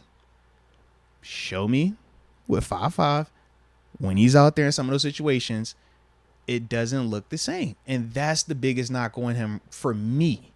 It's like, I just need to see more of that. Not trying to say that, He's got that Polamalu approach in preseason games. I get it. But once again, and what did we talk about prior to the game? What did we say? We say, yo, you can't go out there acting like it's just preseason and you don't have to show up. We talked about Kenny Pickett. Fourth quarter, we're like, yo, that dude is out there doing whatever to win. I didn't feel the same watching Devin. And Devin is in a competition. Devin is in a legit competition with No Robert fifth-year Spillane. option. They didn't pick up your option. Those are some of the things where you're like, what else do we need to motivate you? This is some of the questions. Now, I will say this, though. I am excited for this opportunity for him, though. Not just him and Brian Flores, though. Because we knew it wasn't always going to be great. But what is Brian Flores brought in here for? To improve Devin Bush. To make him more aggressive, to make him shoot, to make him trust the knee, or whatever other excuse we're going to come up with for Devin. Well, now we get this first opportunity. When Brian Flores and Devin Bush watch this tape, they're going to say, hey, man, Devin, some of this was good. Some of this not so good. How does Devin respond to that? How does he look today in practice and so forth this week? How does he respond next Saturday? That's where we go from here. We can't change what didn't happen. I can't change that tape for him. He can't change that tape. But what he can control is how he looks going forward. Now, I will say this. If he continues to look like how he's looking on Saturday, I don't think he's starting out there. I think they would make the move to Robert Spillane, or they'll go shopping. This trade for Roquan Smith. Right. It's going to be one or the other. I personally think it would be Spillane because I think the Roquan is going to be a little bit pricier than what they want to do right now. Hopefully I'm wrong on that. But for Devin, that's the reality of it from my perspective. I think that he has to improve in terms of in-stadium productivity. What was the knock when we talked about him at training camp these past couple of weeks? I said, yo, he's not playing bad, right? But he's not giving you plays. I said Spillane on the other hand, he's not perfect, but he's giving you plays. You think it was worse than what you saw in preseason, though? In terms of what you mean? Devin Bush's performance in training camp. Oh, do I think the game was worse than what I saw in the preseason? It's hard to tell just because of the sample size. It still wasn't a lot of plays for Devin. But from what I saw, it just wasn't enough. That's the issue. But like I said, man, for him, he's going to have a great opportunity next week. Great opportunity next week, man. Yeah, I like what you said about the coaching because there's that Bill Cowher quote he said, they're not as bad as they say you are, but you're not as good as you think you are. Right. So if Flores is as good of a coach as we think he is. This is his opportunity, man. Yeah, build up Devin Bush right here. I mean, because when we brought because it seemed to be the same thing every game last year with Devin Bush, right? Right. It didn't seem like to be that much improvement outside of like a fluky pick they got like tipped to him or something like that. Or he had like a good play in coverage here or there, but it was always mainly the run defense that we were really pissed about. Absolutely. So for me, that's the part where I want to see how Brian is able to have that impact. And I trust what Brian has done in this league, man, as a coach, as a motivator. So to me, man, I think that he handles this situation. He gets this dude going the way that he needs to. And if he can't do it, then who the heck can? You know? It's just time. I think it's just that approach with it. Now, as we talk about Robert Spillane, Robert, I thought, man, when it was run play, I thought he was good, fundamental, in his gap, taking his chances. In coverage, when he had the communication the way it was supposed to be and everybody was on the same page, he did fine. The play where everybody got on him and he's chasing the guy up the sideline, that's either your right outside linebacker or this backside safety. They playing two different coverages. They're in base. The safety is playing like it's a nickel and it's two-man coverage. The outside linebacker is playing like it's cover one and he's rushing. But yeah, there's 5 guys going out on the route. And we only got 4 dudes in coverage. So I'm looking at the safety and I'm looking at the outside linebacker like, yo, what are y'all doing? Because Spillane is on the offset tight end. The corner is on the following tight end. So it's literally just the back. Yeah. So the back, when he releases and nobody goes out there, he's like, all right, let me run over here and make the tackle. But everybody was, oh, that's Spillane. It's like, that is not Spillane, bro. Spillane had the effort. He went and chased after it. Great. But we always say, man, on tape, it's like, bro, they gonna bash you. It's kind of like when that DB get burnt or it was a miscommunication. He does this. He point over here. And you like, bro, don't do that. Because even though we don't even know what the coverage is, you doing this, everybody swears that's me now. Oh, it's been like legit arguments behind that, bro. 100%, bro. The game within the game? Yes. That's like legit. Like, I done seen dudes about to fight. Boy, I will break your arm. Facts. Yes, facts. That's good. Yeah. But to me, that was with Robert Spillane, though. So in terms of his coverage element of it, I don't think he had a bad night in coverage. I thought when he was where he was supposed to be and he had the communication, everybody was on the same page, he was fine. But the communication as a whole just wasn't where it needed to be defensively. And that, like I said, I thought it started to show on that play. It really showed, though, Mark Robinson and Buddy Johnson. Yeah, that communication. It was coverages everywhere. It was a lot of that. Now, the one play, I think it was on Buddy. He did get cooked on the touchdown. He did get cooked. He did. But outside of that play, I was like, the rest of it wasn't him getting cooked. Like, I think it was on Mark Robinson chasing the dude. That's on the backside corner. Was it who's 40? Is that Patel? Oh, I don't know. I think it's Collins Patel. 40. If I remember correctly. Because Justin Lane and Pierre were still in the game at that time. Yeah, right? I want to say it was four. Oh, let me see if I can make sure. I don't want to say the wrong name, but I'm almost certain. Oh man, it's gotta be. Yeah. Who else would it be? That's what I'm trying. Because 42 is Pierre, 44 is my dude Rondell. Yeah. Yeah. Shout out to Rondell Carter. He had a little tackle out there, man. Well, we could just say this: it's probably a cornerback that's not making the team. But on that play, man, it's cover one and. It's cover one, or if it's not cover one, they were matching it in terms of a split safety, but it was definitely one high safety, so it's cover one. The backside corner, he's chasing his drag route, and he sees another route coming this way. He tries to pass it from the backside, and you can't do that because of this. Deke, you're over here, you're on the backside, I'm to the front side, all right? Your receiver's over there, that's where your coverage is, right? I'm over here. Ball snap. I got to go, right? I got to look because I'm working with 3 and 2 to the front side. You're by yourself. So I can't expect me to see what is happening back here. Even though this guy cut split, he's coming over here. You're planning high to low. You can see everything. I can't see that. So how can I expect to know if this guy's running an under route or vertical route, anything? So that's why on the front side, you can't pass anything backwards. So Mark was playing it right. He was going to squeeze it down. The corner got to keep going. Problem is, when the corner stopped, Mark see the dude running. He's like, well, shoot, let me go chase him. Sure. And then on tape, what do you see? Hey, man, this dude getting cooked in coverage, man. He got to be better right here. And it's like, no, bro. This corner set that man up. That corner got to run because on the front side, you're not looking behind you. You can't because all your action is right here. You got 2, you got a tight end, you got a slot receiver, you got a running back. You're not worried about anything that's happening on that backside. You can't. So that's the other part of it. So it's like, I'm liking this. The miscommunication. I'm liking the clarification. We need to make a whole thing of who do you actually blame? But that is why a lot of, like, when you talk about Merle Hodge, right, and how he has, like, super strong opinions. When you talk about me and how I have, like, opinion, I'm really strong with it at times. It's because that he was the one who told me, he's like, bro, you don't have to get into these shallow matches, man. Just cut the tape on. You watch that tape, you know what you're seeing. You know what it's supposed to be. The tape shows what the tape shows, man. We can say whatever we want, but that you cannot refute. That is the evidence. So I just try to, keep my joint based in there, man. Anything else with those linebackers? I guess we were on Buddy Johnson and Robinson. Robinson made the play at the end of the game. Absolutely. And once again, we talk about the adversity, right?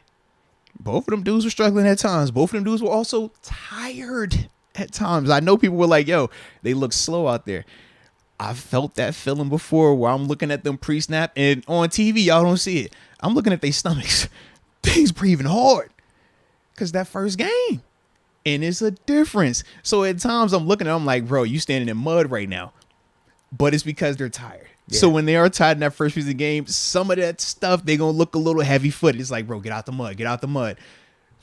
Second game, better barometer of that. I think the second game will get a better judge of a lot of these guys just to see from a conditioning standpoint who were playing a good amount of snaps like they were in the second half. It's like, man, what are they going to look like then?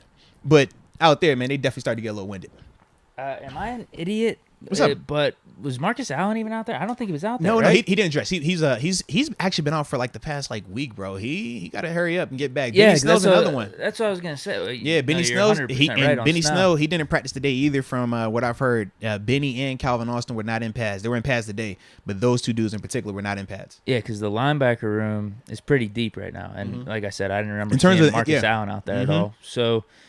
It's that Buddy Johnson, Mark Robinson, Marcus Allen, and Gilbert. Yeah. Those four are probably competing for what, two spots? They've moved on from Gilbert. Gilbert's gone. They released him. They swapped him out with the other dude, with Hamilcar.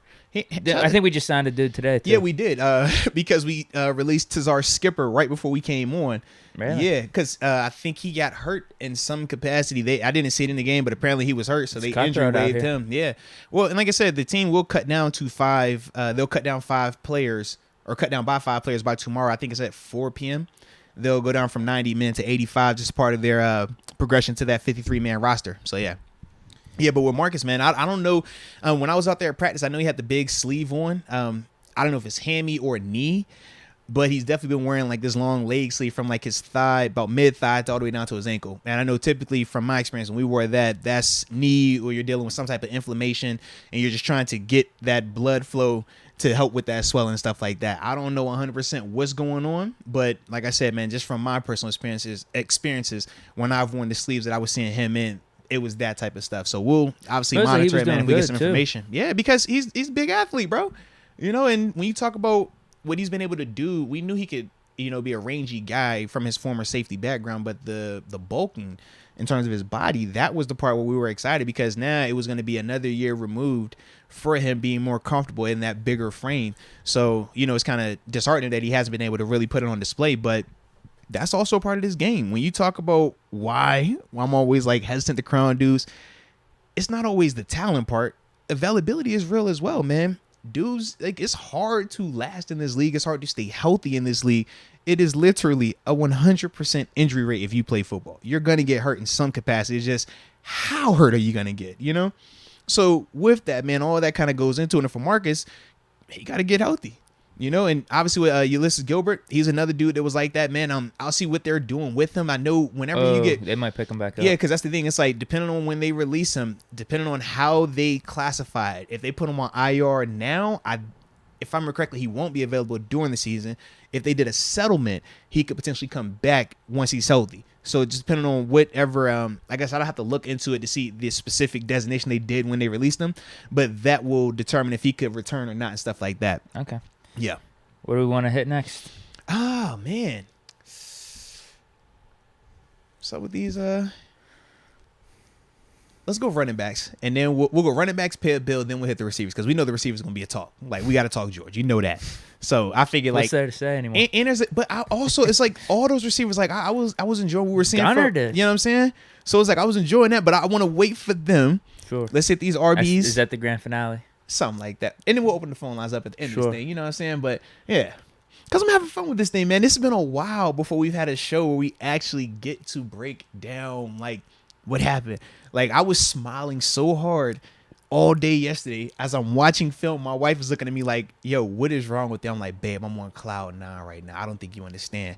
I said, babe, you came with me to the game. You know what I'm saying? Got to interview Jason Gilden. Like, that was dope, bro. It was a vibe. And being on the inside now instead of us being on the out. You remember we used to be on the outside, right? Unibet. Hands were freezing. Now they got us we in there feeling real nice. You know what I'm saying? So that was a vibe. But I was like, you know, babe, like I'm in a good space. Then the team did what they did. And I'm like, yo, I'm watching tape that matters. I was like, what we're doing now, I get to talk about this, and it actually matters when we're on the show. Yeah. I was like, in contrast to us having to say, all right, let me talk about practice again. All right, guys, let's do another list. All right, guys, let's just talk supers. It's like, nah, man, we actually get something tangible to react to. And luckily for us, man, we're not going to have to be without this in terms of having legitimate tape or legitimate games coming up until the end of the season, man. February. So, you know, I was definitely hyped about that, man. Yeah. Running backs then? Yeah, man. So in terms of the running backs, shout out first off Anthony McFarland, man. I thought that he definitely showed a lot to me. And not just in terms of his outside stuff. I was more impressed with the in between the tackles running.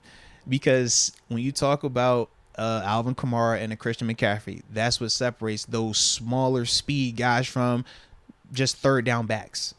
A third down back, you know, is the guy that, you can throw it to him, but you can't play him on first and second because he can't run in between the tackles. Those guys can, though, in terms of Kamara and CMC. And that's what makes them unique. That's what makes them such outliers and unicorns at that position.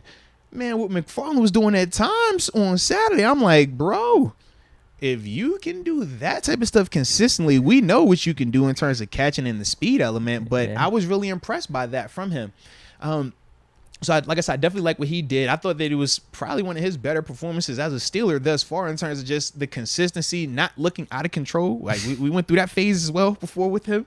You know, he just, like I say, he just looked good. It was a complete game by him. Jaylen Warren. Salute Jaylen Warren, man. I would have gave him an A+ performance, but he had a cardinal sin. Can't put that ball on the ground.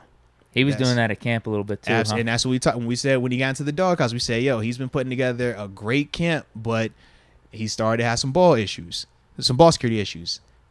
Coach Tomlin, that's one of his like pet peeves. So even in the game when Coach Tomlin was asked about him, he's like, he put the ball on the ground. Like, that's his energy with that. So for Jalen, it's like, man, I thought that he did, exceptional in terms of his running ability, receiving ability. I thought the physicality that he played with, oh my goodness, across just the trucking board, dudes bro. over, gaining an extra 5 or 6 yards on plays that you thought were done. Like, he was running so hard. It was like, it made me feel good because I don't know him like close. Like, I know some of these other guys, right? Especially some of the younger rookies, but I did get a chance to like bump into him when I was down there, introduce myself and stuff. And it was just like, it was good to see now that I've actually like spoke to this dude, having like that little connection. Like, man, now like, you know. I know you now. You know what I mean? It's just different. You know what I mean? Like, sometimes you want to, I just feel like I need to know you a little bit. Now you I need really to know you a little bit. Now I know him. It's like I done got a chance to see you in person. I done checked your size out. You know what I mean? I seen you look like at eye level. It's like, okay, I like it a little bit more. But I thought, man, that he definitely was doing his thing out there on Saturday, man. So you can't put the ball on the ground. That's the only thing. Other than that, man, I thought that he definitely helped himself out a ton. And when you're talking about the RB2 conversation, the thing that I loved about Jalen's performance the most, not anything he did on offense. That man had a tackle on special teams, Deke. And when you're talking about being RB2, you got to get more tackles than a Benny Snell. Benny Snell, that's what brings, that's the addition to what he brings to the table. We know, he's capable of doing some of the in-between the tackles, runs and stuff like that, some of the blitz pickup, but he is a key contributor on special teams. So with a Jalen Warren, for him to unseat Benny Snell, he has to continue to make plays on special teams. And he definitely was doing that on Saturday. And that's why I was like, I would have given him an A+. Man, you have that performance on offense, and you get you a tackle. Bell type of stat line. What? For preseason, and he only got 10 touches, but dude, and you throw a tackle on special teams, bro. I don't think you understand. Like, yo, that's a performance of the performances right there. Like, you should be feeling great. I'm sorry, that's like the last thing on my mind. But. Yeah, and that's cool. That's cool. But you think about how many running backs don't make the team and receivers don't make the team because they don't bring you special teams value. If you're not Najee Harris, if you're not George Pickens, Deontay Johnson, Chase Claypool, you gotta make plays on special teams. Miles Boykins, he got tackles on special teams in this game. I liked his catching too. That's the type of stuff, though, in terms of how you make this roster when you're not a starter. How do you get a chance to survive long enough to develop into a starter? It's special teams. And for me, man, seeing Jalen do that, I was really impressed by that. I also like what I saw from Master Teague. 6 for 31. Yeah, Master Teague, man, he looks exactly how he looked at Ohio State. He is going to run extremely hard. He's going to hit that hole really fast. I just wish he could make that second level defender miss a little bit more consistently. That's been his knock. And even in the game, it's like you saw him spit through and you're like, bro, it's time. And it's like, yo, I don't know what it is about him. He doesn't do a good job of making that second defender miss, man.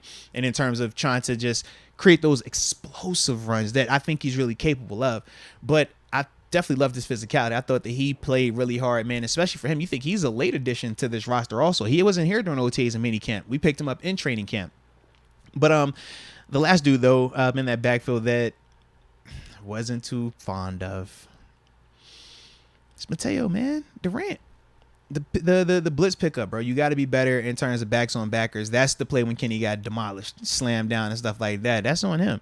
It's one-on-one. It's blitz pickup. You got to make that block. That's it's just the reality. Like I get it, but you got to find a way, bro. Oh, right. Like, that's how it is. You can't play out there like that if that's going to be your blitz pickup.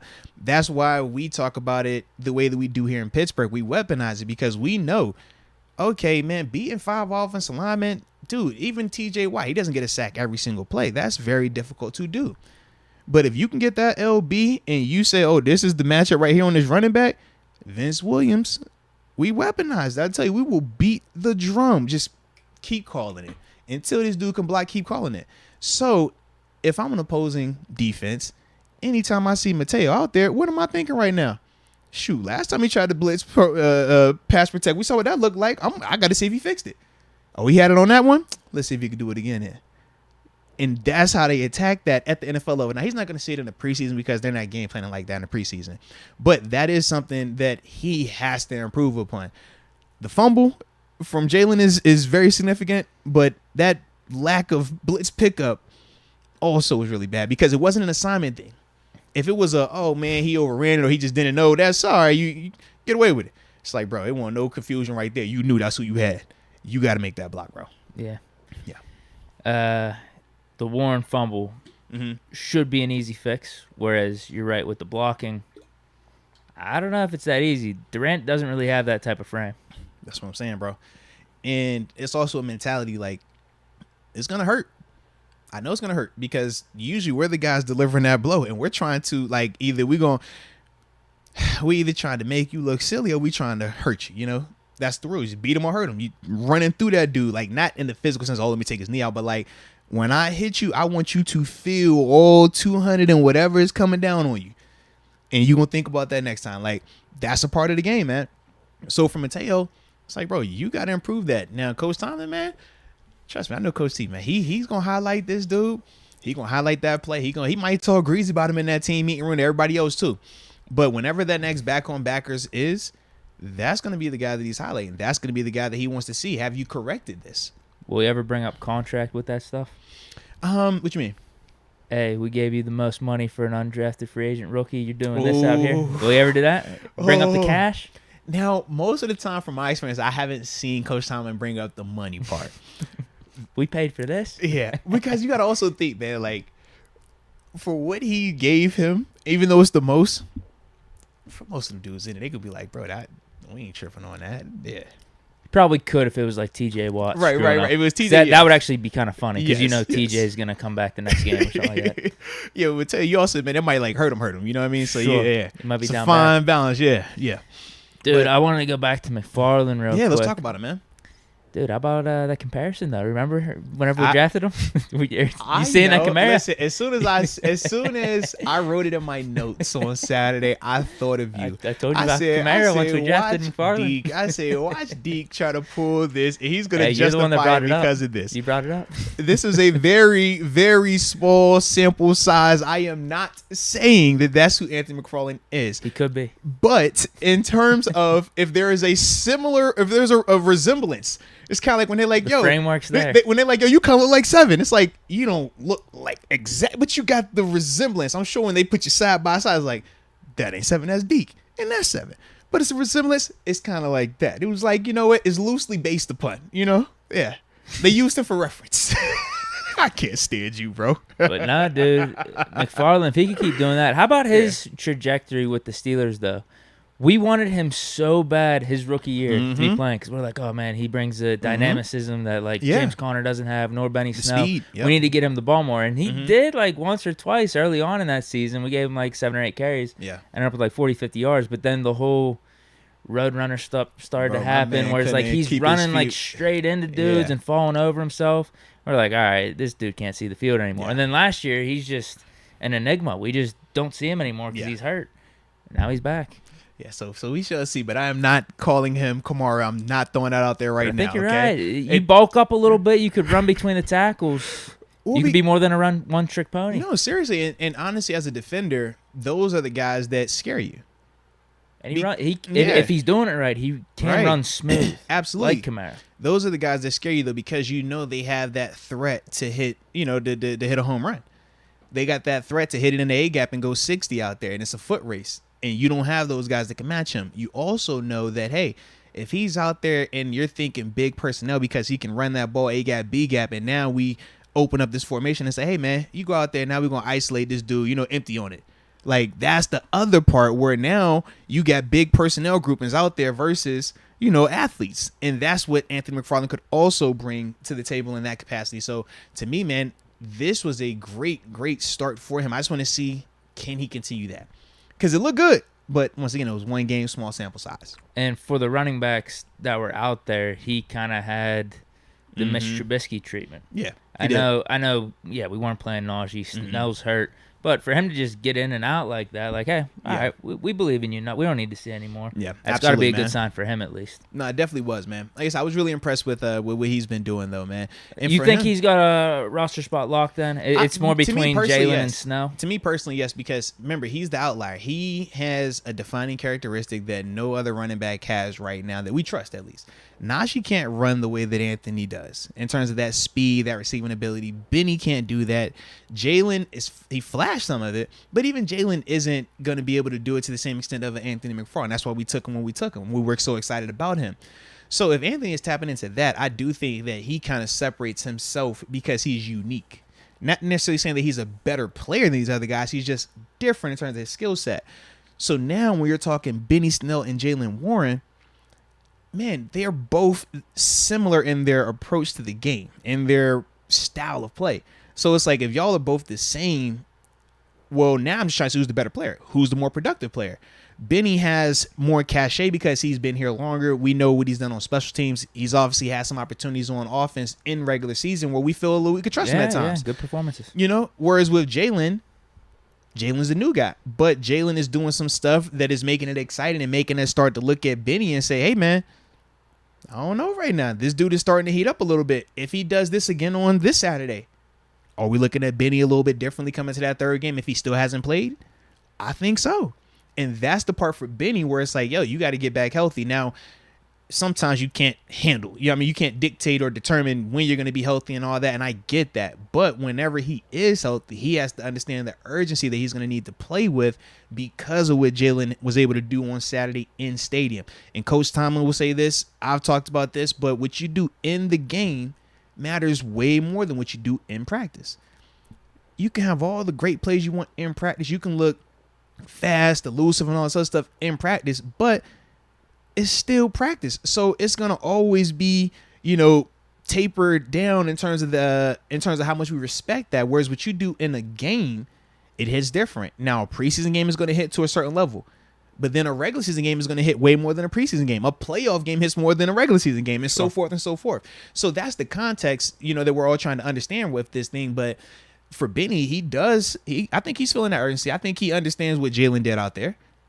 Yeah. The only thing that was been bad about Snell's career with the Steelers thus far is the random fumbles. That's it. But he goes on heaters. Mm-hmm. Like that Giants game was unreal back in 2020. He was cooking. He came in for he Connor. Fumbled. Yeah. Fumbled, and then I remember him going on a 2 or 3 game run. Yep. Or I think Connor was hurt back in the 2019 season. Mm-hmm. Then he fumbles in the Cardinals game. Yep.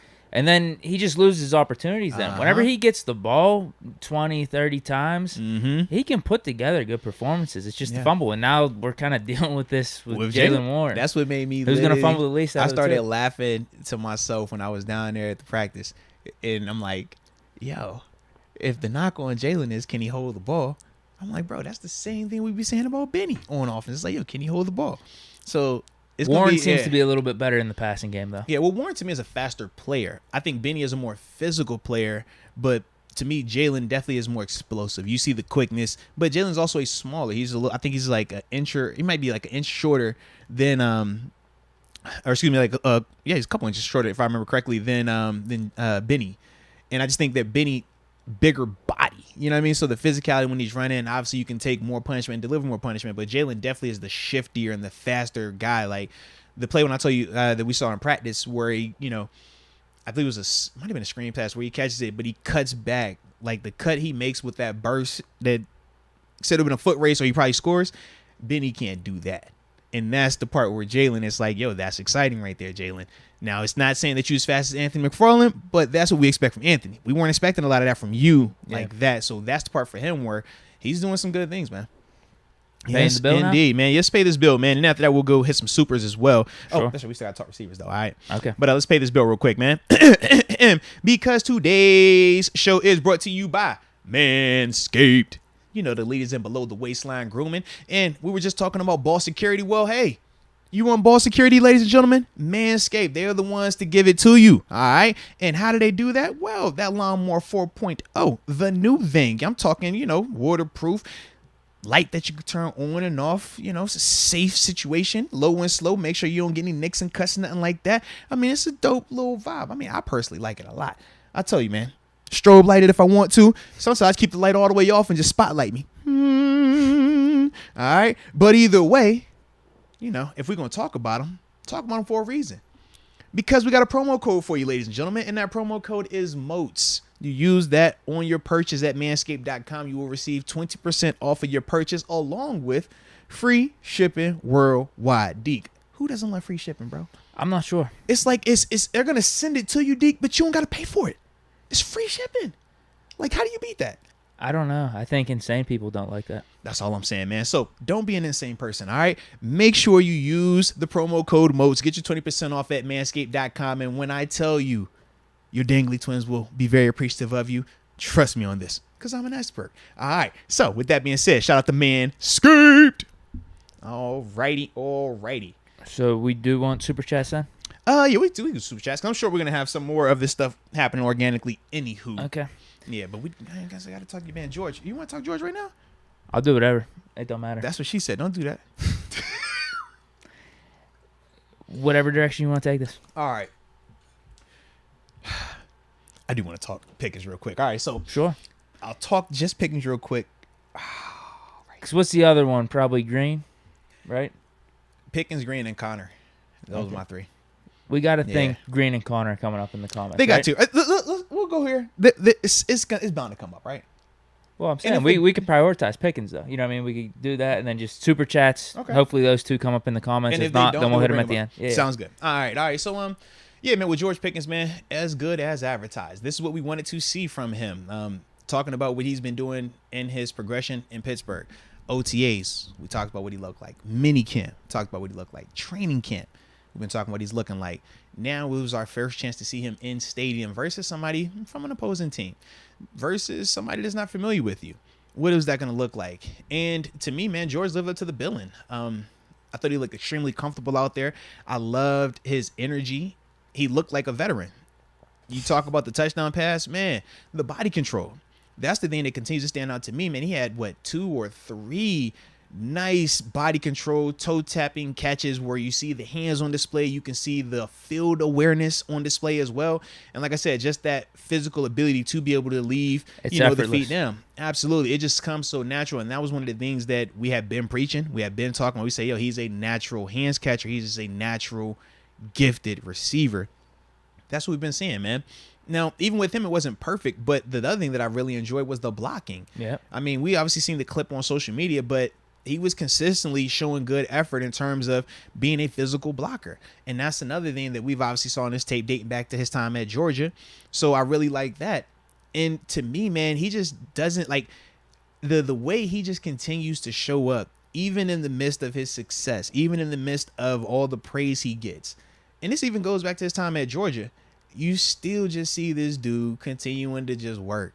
It's never a complacency thing. It's never a big-headed or becoming pompous or anything like that. This dude just got that energy of, I want to prove it. And I happen to love that type of energy, man.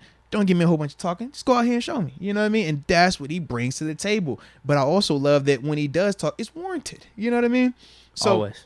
So that's the thing with George, man. I thought that for him, man, he definitely took a huge step in the right direction because once again, when we talk about preseason games versus training camp practice, this is the next step up. Now, he can't control who he's going against, but he made it look like what it's supposed to look like. He won a good amount of those times. Now, the one thing that I want to see from him going forward, a couple of routes, the DB was able to stay on top of him, getting their hands on him, just consistently getting better at that part because you don't ever want it to be any type of debate of can you be single covered. And at times, it's like, man, if that corner's still on top of you and stuff like that, I get it. It's not the end of the world, but don't even let them think they winning like that. Consistently, if they got one guy on you, consistently beat that. And that's the part where if you're talking about the coaching point for George, that's the only thing I would say. Because other than that, I thought that across the board, he put together a really good performance where he was displaying the short combat catchability. That one joint where he's like, I'm like, bro, okay, talk to me. But then you also see him, like I said, end zone, toe tap that thing. Let's go, man.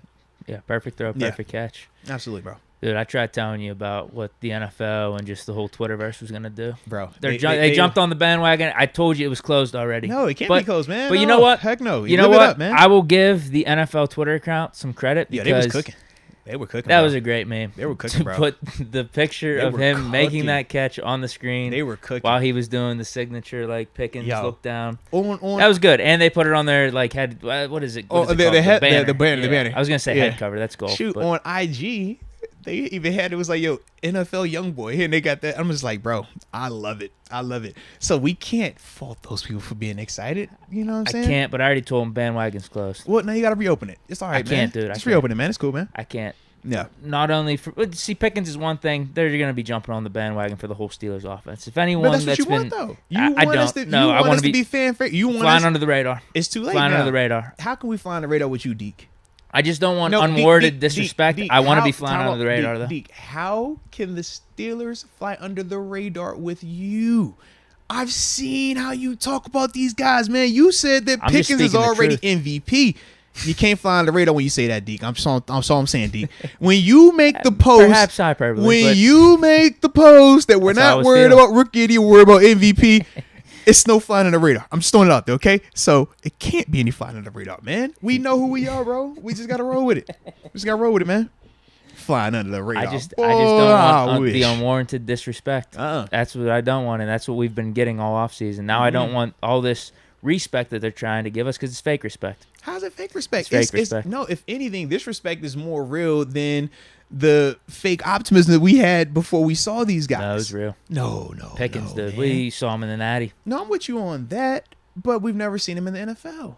It's context. That's all, man. Most people are wait and see, except fans. Fans are, I'm going to treat it like it's believing in God. We got to trust Colbert. Yeah. You got to trust Colbert. He knew what he was doing. Fair enough. Yeah, and obviously with the Pickett pick, too. Mm-hmm. I mean, yeah, we see Pickett out there. A lot of people were questioning that. Steelers, all quarterbacks on the board. Yeah. We're taking the guy from Pittsburgh. Let's go, man. But, Pickens is – I don't want to see him anymore. I'm being honest with you. I don't want him to get hurt. Are you worried about getting hurt? Yeah. Oh, man, everybody get hurt sometimes. I don't need to see him out there anymore. Oh, man. We've seen the blocking. We saw him push the dude down like he was a little kid. Okay. Make spectacular catches. I mean, if he would have stayed in the game, he probably would have had $150. Okay. I don't need to see him anymore, dude. Let's just wait till week 1. Okay. I know it's not the best mindset. How about just preseason? Still get reps in practice because that's still good for you. Because even the greats, I'm just trying to listen. I'm like, bro, now we don't need to practice. You don't need to play in the game. Like, what? Yeah, no Pickens. My man, he was going against number 30 for Seattle. Who's number 30 for Seattle, D? I'm not sure. Exactly.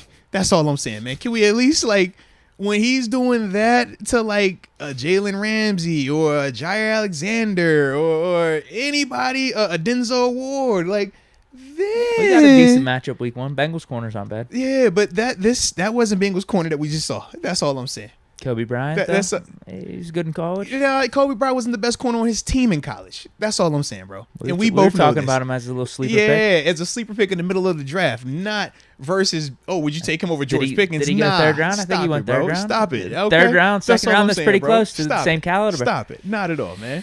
And what was the knock on Kobe as well? Speed. Mm-hmm. Yeah, I think he just ran a little slow the one day. Oh, now he ran a little slow. Stop it. I like it though either way, man. Yeah, Pickens obviously awesome. I liked Gunner though.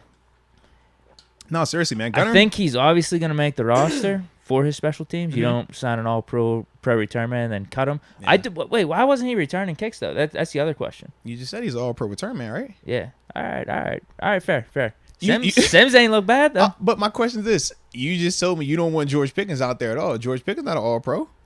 All right, fine. We'll sit Gunner all-pro, proven regular season. He's done this. That's all. Fine. So he's obviously gonna make the roster. But if he could be doing this type of stuff, slot receiver, getting open, be a little safety valve. No, that's huge. If he can consistently bring that, that's huge, man.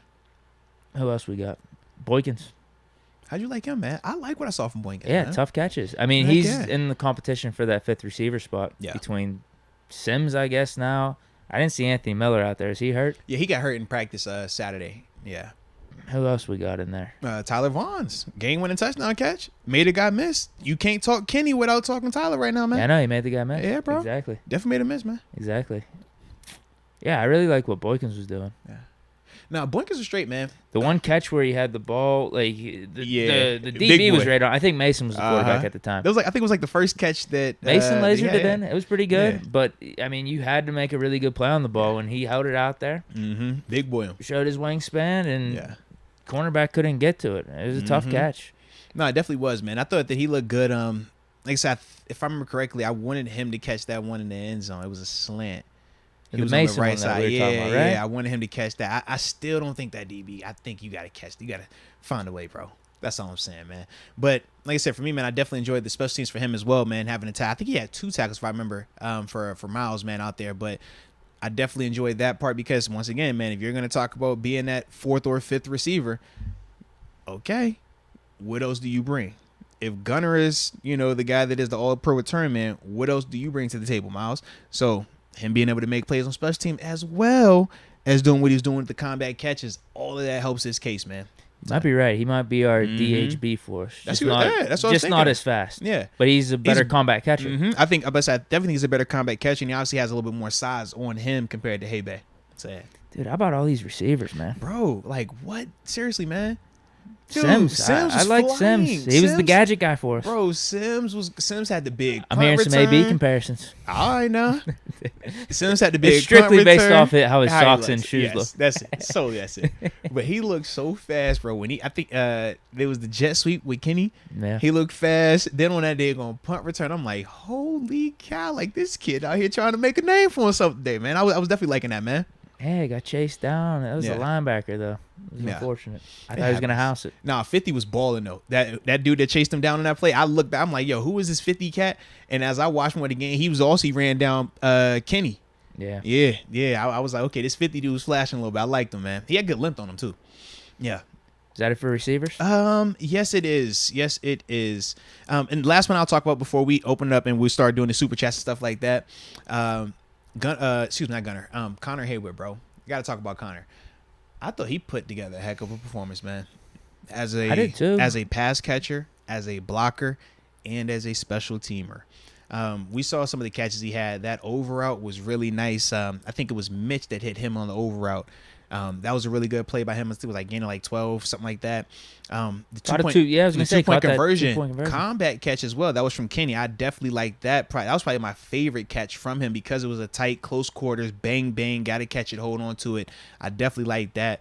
To me, one of my favorite plays from him, though, was on that it was like 3rd and 1, 3rd and 2, the play where McFarland spits it out the backside and gets that long run because he has a crazy block on that front side where he has to seal down on this dude. And the guy's trying to cross his face, but to see him flatten that guy out and just get enough of him so that way McFarland has the time to bubble it out the back door. I really like that. And then you top it off with, for him, he definitely had 2 tackles on special teams.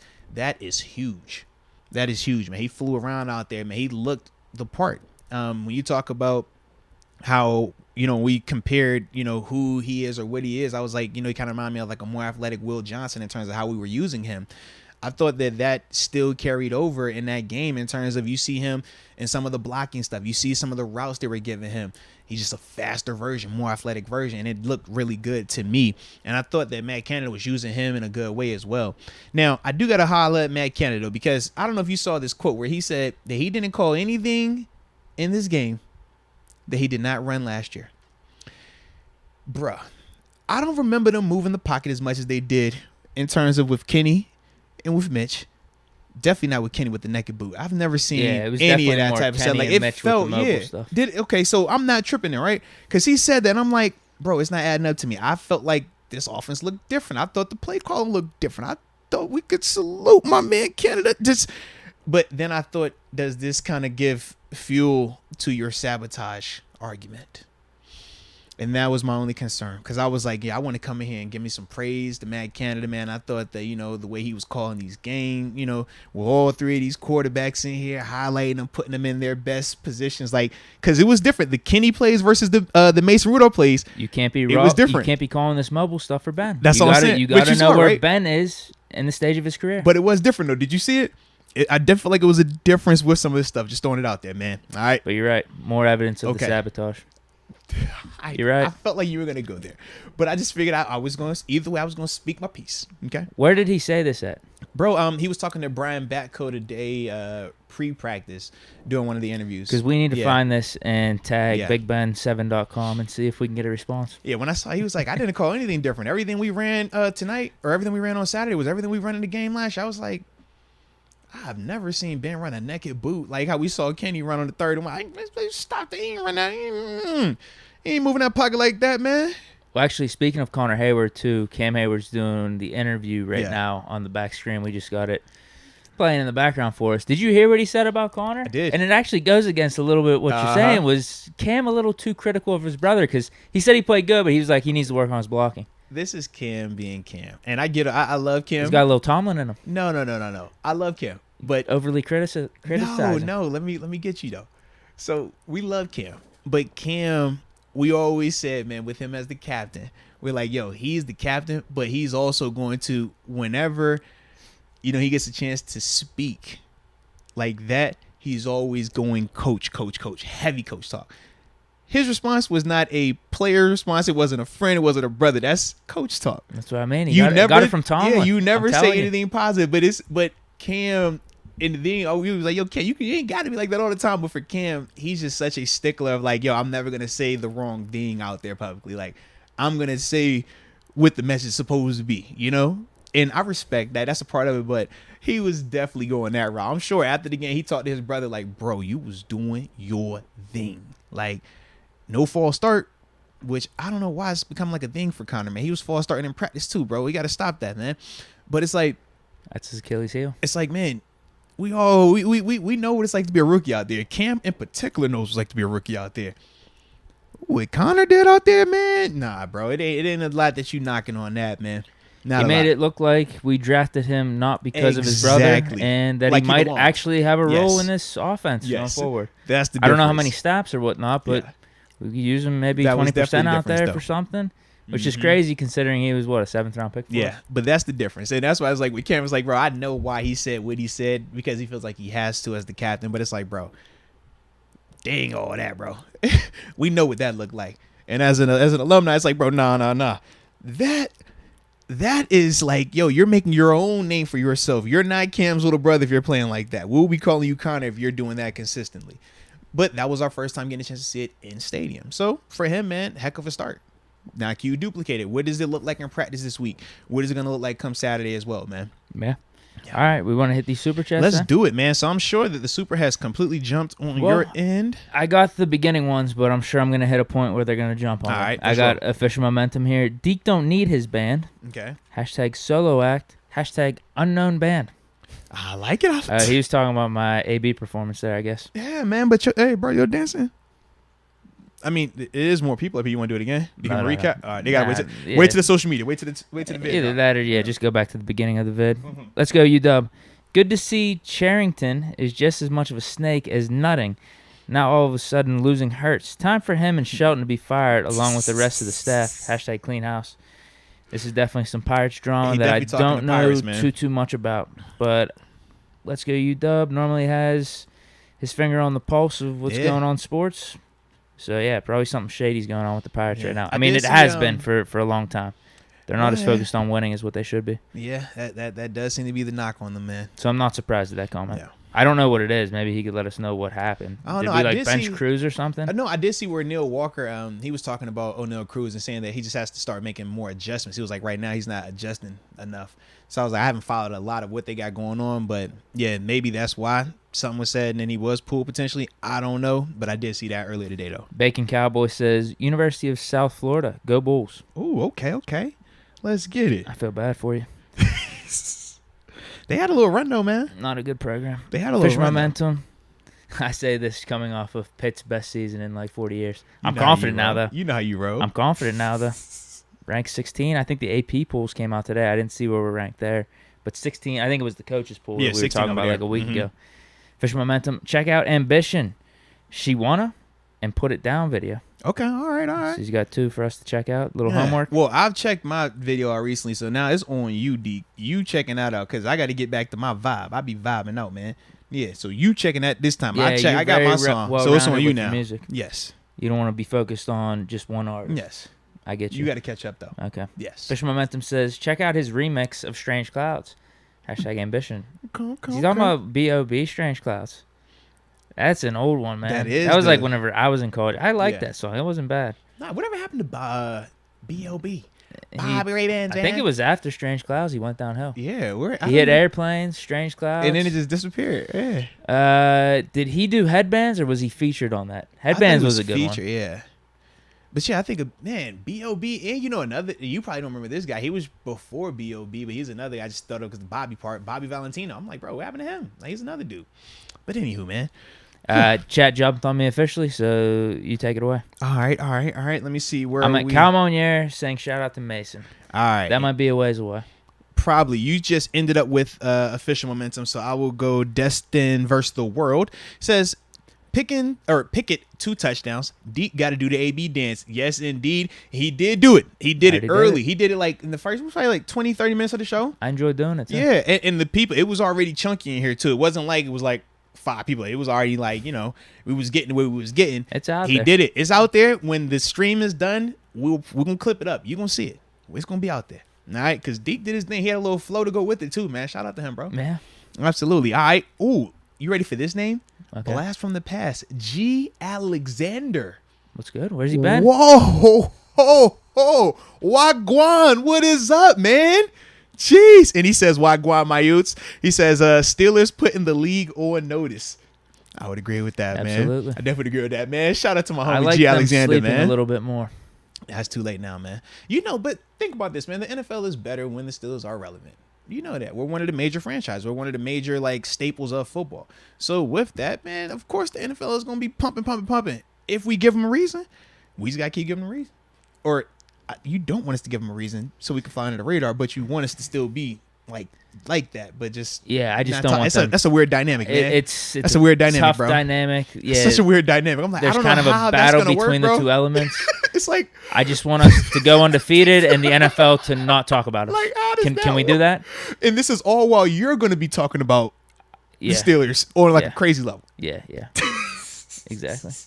So it makes sense. Actually, it makes a lot of sense right. Because the NFL, if they are going to talk about the Steelers, should just use our clips to talk about the Steelers. I would agree on that. Yes, in due time. I mean, you think about it, we're getting there because we've been giving the respect from the start, whereas the NFL, ESPN, all these clowns out there have been disrespecting us all season. Now they're going to flip the switch because of one preseason game and Pickens made a good catch. Well, they got a chance to see it. They're national. We've been seeing it. We've been trying to warn them. But this is our job. We're local. We stay here. You know what I mean? Imagine if they was asking us. Maybe they should do their job and pay more attention to us. Fair enough. But Deke, what if I had to ask you, hey man, tell me about the third string quarterback for the Denver Broncos? Hold on. Let me try to take a guess. Who's Russ? You see what I'm saying? Wow. Hey, tell me about that second outside linebacker for the Cincinnati Bengals too. Nah, flip it to offense. You got to flip the offense. Oh, and I got to give me someone on offense. Okay. Well, you did say third string quarterback, but okay. Tell me about the left tackle battle going on in Seattle right now. Charles Cross and I should know this a little better, huh?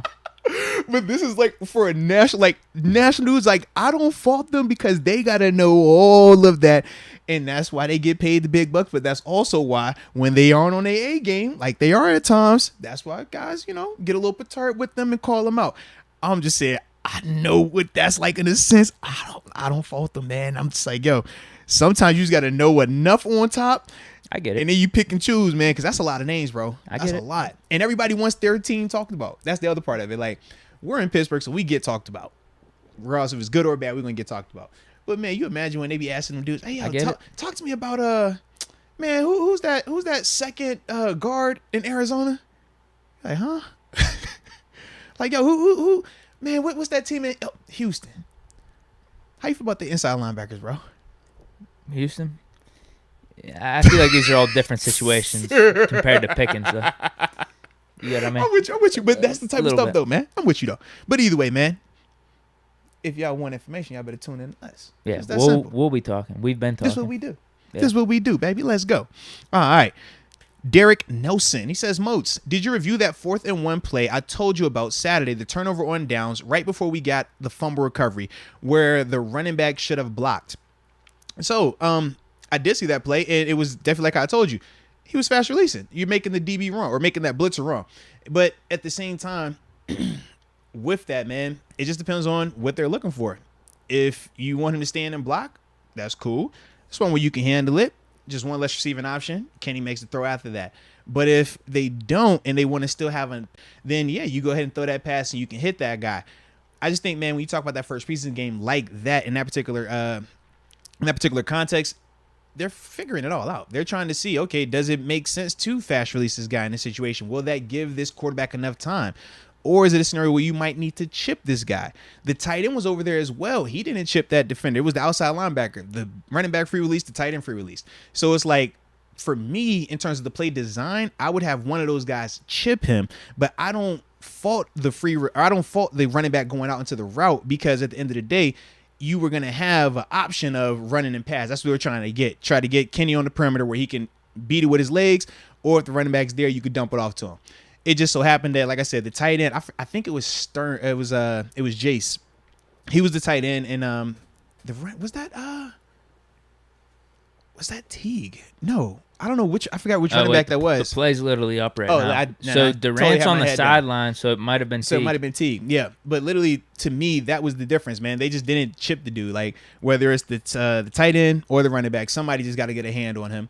And if not, then Kenny has to get rid of that ball fast, and that running back has to turn his head like right now, because you got to play it like he's the hot receiver. Think like a slot receiver versus a blitz, or a tight end versus a blitz, right? As soon as he snap, what does he do? Boom, right now. It's not you're getting up the field. It's turn around. I'm getting into you right now because this blitz is coming. That's the other way that they could handle that as well. Let that guy come through like they did, but either that running back or that tight end got to turn around right now so Kenny can dump it off to him. Right. They didn't. They ran like they were running regular routes.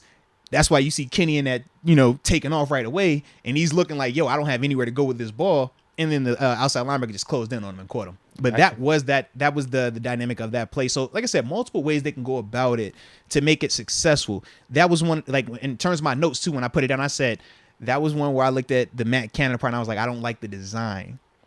I don't mind, whichever way you're trying to go about it, but it can't be designed like that and it be executed that way, because you're putting that quarterback in a bind, because it's happening right now. And if those dudes aren't turning around, he don't have a chance. Sure. Unless you Mike Vick or something, you know what I mean? Like, yeah. This is a free rusher to the side that he's rolling to on top of that. It's not like he's coming from the backside. That's where he's going. So this linebacker, I'm low-key giving the linebacker a minus, because he should have stayed vertical, climbed to the top shoulder. He went directly where Kenny was, so Kenny was able to bubble, and then it was a foot race. Sure. Yeah. But that was that, long story short. So, yeah, shout out to you, Derek Nelson, man. And I appreciate you, too, man, for being here, not just on the Space Talk, but also for the podcast, man. Salute you on that, man. All right, Tristan Love. Shout out to Tristan Love, and shout out to all the lovers in the building too, man. Gotta have love out here. All right. He says, how good can our defense actually be with Devin Bush starting? He shows no effort. Big difference in his game and Miles Jack. Yeah, I would agree, man. There was a difference. I talked about the effort as well, man, in terms of just the urgency that he's not really playing with consistently enough. I still think the defense it can be good, but they are going to have limitations if he plays like how he played on Saturday. Now, I'm hoping that, like I talked about earlier, Brian Flores and him get on the same page and he figures out a way to have less performances like that and get back to what we are hoping we can see from him consistently going forward. But, yeah, Devin, he just got to play better, man. You got to play better at the end of the day. That's, regardless of your opinion on him, regardless of, the expectation, stuff like that, he just has to be a more productive player to be out there consistently and getting the snaps that he's been getting. Yeah. All right. CD's 86. What it do? He says Mason is going to be QB1. All right. That's his. All right. Okay. And there are some Mason truthers out there. Yeah. No, without a doubt, man. And he's in this competition without a doubt. Who knows? If he goes out there and he has multiple throws like what he did to George, that could be that wow that we were referring to earlier, to separate himself, because we feel like he's the one that has to be the clear outlier to win. He can't be debatable and win. Mitch, you can get away with it. Kenny, you can get away with it. You're not getting away with that with Mason, though. Yeah. But CD's 86 follows up by saying that was a dot from Rudolph to Pickens. And he said it was great to see also. And I would agree with that, man. It was great to see, bro. It definitely was. Rail. Man, first off, bro, shout out to the OG. So I don't know if, he's taking that name as a play on the guy, but I just remember from the old school Dipset time frame, it was a cat called Hellro who I absolutely loved, man. That dude had bars on top of bars. It was that gritty New York stuff, Deke. Not none of that nice pop stuff. You know what I'm saying? Like, yeah. Ton of hide your kids, hide your wives. We got the Timbs and them things on us. You know what I'm saying? Yeah. But seeing that name just made me think of that, man. So shout out to you, Rail. Then we got Barilla92. He says, is it me or did Buddy Johnson look completely lost? Bush looked horrendous. Need to trade for Roquan, or we're in trouble at inside linebacker. Jack can't do it alone. All right. That was a lot to digest. I do agree. Jack, in terms of Miles Jack, he definitely can't do it alone. The Roquan trade element of it, I mean, yeah, we would love that, but we do know it's still a lot that has to get done in terms of what it takes to acquire him, in terms of draft picks, players, and then after that, what's the number that he's looking for in terms of the contract? Because that's part of the reason why he's on the market right now is because he wants a new contract, and Chicago was not willing to pay what he was looking for. So that's the dynamic over there, man. But we talked a little bit about Buddy Johnson in terms of he did have a really bad play on the touchdown pass. Like he was in quicksand. But to me, I thought for him it was a little bit more of the miscommunication stuff going on and those guys getting fatigued later in the game. Him and Mark Robinson. Devin Bush, he just has to be more consistent, has to play better. And I wouldn't call it horrendous because he was still in some of the right positions. The thing is, you need more aggression, more playmaking, and productivity. That's the thing that he continues to be missing in his game, and that continued to show on Saturday. Next up, we have, who is this? Heenan Mercado. Shout out to Heenan Mercado. He says, driving back to Cali from Oregon. It's Shorty's B-Day, too. Hey, you know it. Okay. This is getting a little saucy in the building. All right. He says, missed some shows, but I'm glad I'm able to tune in to this one. Anywho, our offense looked very nice. And that boy Jaylen Warren and our RBs, whew, I like they had the little emoji like he digging it. And I would agree, man. First off, safe travels as you're on the road from Cali back to Oregon. I hope that you and your lady friend have a nice, celebration for her birthday. Birthdays matter. Celebrate them. Deke just had a birthday. You know what I'm saying? Shout out to Deke, man. Thank you. Yeah, but in terms of the offense, in terms of the offense and Jaylen Warren, yeah, these running backs, I would agree, man. They definitely showed some positivity out there, some consistency and some big playability, some stuff that, when you talk about that excitement being warranted, it definitely is thus far. But now we just got to continue to see them build on that even more. Yeah, because that's all we've been talking about this offseason. Can we find an RB2? It is, bro. Do we have to sign someone? Do we have to trade for someone? Yeah. Maybe it's one of these guys in-house. If Jaylen could do that, man, going forward, I think it's hard to not have him at least get that opportunity legitimately. All right. Corey Hewins. Shout out to Corey. He says, any concerns for the injuries in the secondary? Let's see. Was it just Akello? Akello went down with the shoulder. Damani KZ came out. They were like gonna do the evaluation for a concussion and stuff like that. He wasn't like dazed, but it was he had one of them hits, man. We dropped his head, bro. Made the tackle, but he definitely was like a little wobbly, and after that, it stuck him out. So I think those were the big two. Carl Joseph. Carl Joseph went out with a boot on his foot, but I never saw like what happened. It was just during the broadcast they flashed and showed him in the boot getting carted off. So yeah, I don't know exactly what was going on with him there. I haven't had a chance to either check to see any news. I'm checking now on Witherspoon. I'm not really seeing anything. That was because it was just like a little shoulder. To me, I thought he had a stinger. The way he looked after he made the tackle and the way that they were talking to him when he was holding his arm. Typical with a stinger, you feeling numbness from your neck all the way down to your fingertips, man. Yeah. Witherspoon looks to be in full pads. Yeah, so probably just a stinger then. No Marcus Allen again. Yeah. No Highsmith or Adams on defense. Well, Highsmith has been dealing with the rib injury that he sustained a week ago in practice. Yeah, he had left. It was one of the practices when they kept moving the time. It was like 10:30 a.m. or whatever. He hurt his ribs in one of those practices, and ever since then they've been kind of like just keeping him to the side, taking it easy with him. Yeah, that's good. Who else you said wasn't out there? We said Marcus Allen. Yeah, Montravius Adams. Montravius, yeah, that's the one that was a little bit surprised for me. I don't know what's going on with him all the way either. Yeah, because like I said, with Anthony Miller, I knew why he wasn't going to be out there. Still waiting to find out about Calvin Austin as well. He was another surprise, like day of the game situation where it was just like, oh, he's in a boot. What's going on with him? I could check on him. That's actually a good point to bring him up. Yep. And while you doing that, I had to get rid of these freaky bots, bro. Right. I'm getting kind of comfortable and good at like talking and getting these freakies up out of here, Deke. I see that. It's because you got the taco meat. The more the taco meat show, the more these freaky bots pull up on us, bro. Yeah, it makes sense. It's like that sometimes, man. You know that. I'm not seeing too much on this Calvin Austin news right now. Well, hopefully no news is good news. Yeah, exactly. I'm looking. Yeah, I'm about 2-3 hours in. No sign of Calvin Austin, actually. This is from Brian Batko. Yeah. He's got a blue check mark next to his name, so he probably knows what he's talking about. Brian the homie. He a good dude, man. All right. So let me see what else. In terms of the supers, got John Maumeister. He says, just now joining. What's up, family? We need Roquan. Yeah, Roquan would be very nice. But like we talked about, man, just depending on which approach you want to go to. Do we want to have to break the bank for Roquan Smith? Because he is a break the bank type of player. He is a break the bank guy that is asking for that type of money also. That's what the whole situation is in Chicago. So not only are you giving up picks / player potentially for that, you also have to give him a big contract following that. Now, could we get away with it? Sure. We got a rookie quarterback in terms of the payout, and we haven't paid Najee, we haven't paid Chase, we haven't paid Pat. So $20 million in dead cap coming off the books next year too. So it's like, could you do it? Sure, you could. Do you want to do it though? That's a different question, and that's something that I can't answer that. You know, I don't know.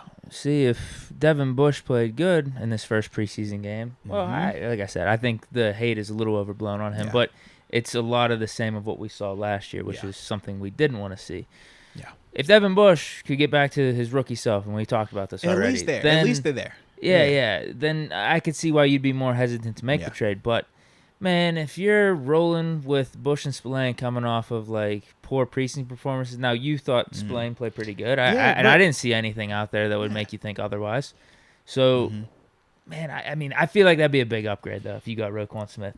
It's not a debate. To me, I think Roquan would be our best linebacker. And I said that when we first started talking about Roquan last week. I'm a Roquan Smith fan. He was in my top 5. Remember that. He wasn't on my, like, Miles didn't make my top 10. Roquan's in my top 5. Like, I love his game. I said if he's playing anywhere else, he's talked about even more. It's just he plays in Chicago and they've been sucking, you know? But to me, man, Roquan is one of them dudes, man, in terms of the prototypical today's generation linebacker. Man, absolutely. But we know that's going to cost you close to 20. Are we trying to pay that? That's a lot. You know, I don't think that people understand that part. Like the trade element sounds good. Oh, trade away picks. I'm cool on the picks. Trade them. Cool. Trade a player in there. Cool. But that money, that's the part that, that's the elephant in the room. I think Omar Khan's loving the cap flexibility that we're going to be having going forward, too. Come on now. You ain't trying to lock all that away, man. I want good linebacker play this year, though. I would agree. And the thing is, it's like, man, because this is the dilemma. You ask yourself, okay, if I'm going to spend this money 2 years from now, potentially paying for a linebacker, or am I going to draft another one in the first round a year from now? Do I want to go with the potential of the draft, the crapshoot of it, right? Am I going to find the right guy? Is he going to be healthy? Is he going to be coming off of a hot season? Is somebody going to draft him in front of me? Do I got to move up in the draft to get this guy? Well, if you're going to be doing all that, you're considering all that, maybe you're saying, well, hey, let me just save myself the headache. Go ahead, trade for this dude and pay this dude. Now I got it locked up. I don't have to worry about it. You could take that approach. I just don't know right now because we're still learning Omar too. Like if it was Kevin Colbert, we would know, hey man, Kevin, he's not doing this. It's not in his MO. With Omar, we don't know how aggressive he wants to be in this situation and how much patience he's going to have with the Devin Bush and the Robert Spillane. So that's the part where I think for me, I'm still just kind of trying to feel like, yo, what? He's been aggressive this offseason. So I know it is signing but it's more a lot of our guys, but getting that Ogunjobi signing, I don't think that's anything we would have expected from Colbert. Yeah. Although I think Colbert was showing some flash these last couple of years, like signing Melvin Ingram, getting Ebron in the house too. Man. So, yeah, I mean, Omar, we'll have to find out. It'll be interesting, though, man. Definitely will. All right, we got a new upper room member. Shout out to my man, Jason Winston. Welcome to the upper room. Yes, indeed. Yes, indeed, baby. Welcome to the family. We greatly appreciate your support from the heart. All right, library.com. He says, Deke, keep your fans out of our chat. Talking about your freaky bots. They keep pulling up, trying to sell us something that we don't want. We don't want no massages from them, and we don't want any extracurriculars from them, all right? Deke, you keep them over there with you, man. Yeah. Yeah, you don't want to be messing up the flow of the chat. I think I did low-key step out before you came in here, too, huh? Or actually, you was in here when I stepped out. Yeah, that what it was. I was just... Nah, don't you try and play it now. Prep for the podcast. You was looking on... Why you was looking on my computer for so much, man? What you was looking for? Looking up some final stats for Pickens. Oh, now he was looking at some final stats. Come on, man. You weren't looking at no stats. Pickens, I saw pop-ups when I got on my paper. You was reading between something. It wasn't no lines, though. That's what I'm saying, man. All right. Hey. Nah, Deke man of the people, man. Y'all know this PG-13. Anywho, R Barley 18. Shout out to the homie. Says, just got 4 teeth out. God dang. Ow, that hurts. Novocaine wore off about 30 minutes into an hour and a half procedure. No way. No. He said the Novocaine wore off 30 minutes into an hour and a half procedure. Pharmacy closed before I could get there, so God. no pain meds, but go. He said, but I got Moats and Deke. Number 10 looked good. Told y'all we was kissing titties this year. That's right, because the titty thing with Mitch. Yeah. I feel bad for this guy. Holy dude, hell. that is epic. Art Barley, holy cow, dude, that's nuts, man. Yeah, that's nuts, bro. We are glad that we could at least take your mind off of that pain. Yeah, maybe he's smoking or something too.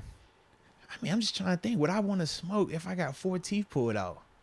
It should help numb the pain a little bit, maybe. I'm just thinking of the process of how you consuming it. Like, you ain't trying with your teeth. Nah, that hurt.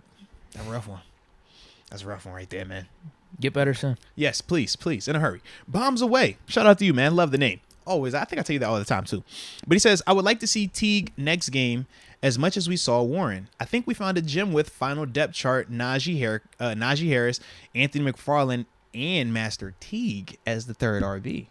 So no Benny Snell, no Jalen Warren. That's a bold move right there, though. He's an Ohio State fan, probably. It's got to be something like that, right? You got to have some type of connection. I'm like, bro, that's bold. It's either that or he thinks he's the next boss. Oh, here you go with this, bro. I mean, it'll be interesting, though, man. I just think in the big thing in terms of why I talk about the just making a guy miss a second level defender, we already know what the running back position is, man. It's a short shelf life. You don't want to be a dude that you get hit easily. And with Master, he is one of them dudes where he doesn't make a lot of guys miss. So it's only a matter of time. That's all I'm saying, man, before, you get hit the right way. And he could have that one Peyton Hillis type of season. He could. If we have him on the roster and like 2 or 3 RBs go down. No, seriously. But you think about what happened to Peyton after that, right? Yeah, 1 year. It One hit wonder. Because that dude got hit a lot. I'm just like, bruh. You got to make dude miss every once in a while, man. Yeah. Got to make a guy miss, man. All right. Spinning the block again. R. Barley 18. My 4-tooth missing friend over there. He says, never thought I'd see the day I said this. We no longer need a traditional fullback in this system. Derek Watt needs to go. Connor, he's our H-back. Connor H-back style reps from the wing. Keep an extra halfback then or an extra wide receiver. Derek Watt has no system fit from what I see. Derek has been injured, so that's part of the reason why we haven't got a chance to see him doing some of this stuff. But taking it back just a year ago into training camp, Derek was one of the dudes that I did talk about in terms of some of this receiving ability and surprising me at times with some of that. It's just unfortunate he's been hurt, so we haven't had a chance to really see him at all this training camp time frame. And if Connor keeps playing like this, it's going to be even more harder on Derek to carve out a role. But once again, for Derek, he's the special teams dude, so we'll see what that continues to look like. But also for him, the thing that's hurting him is what?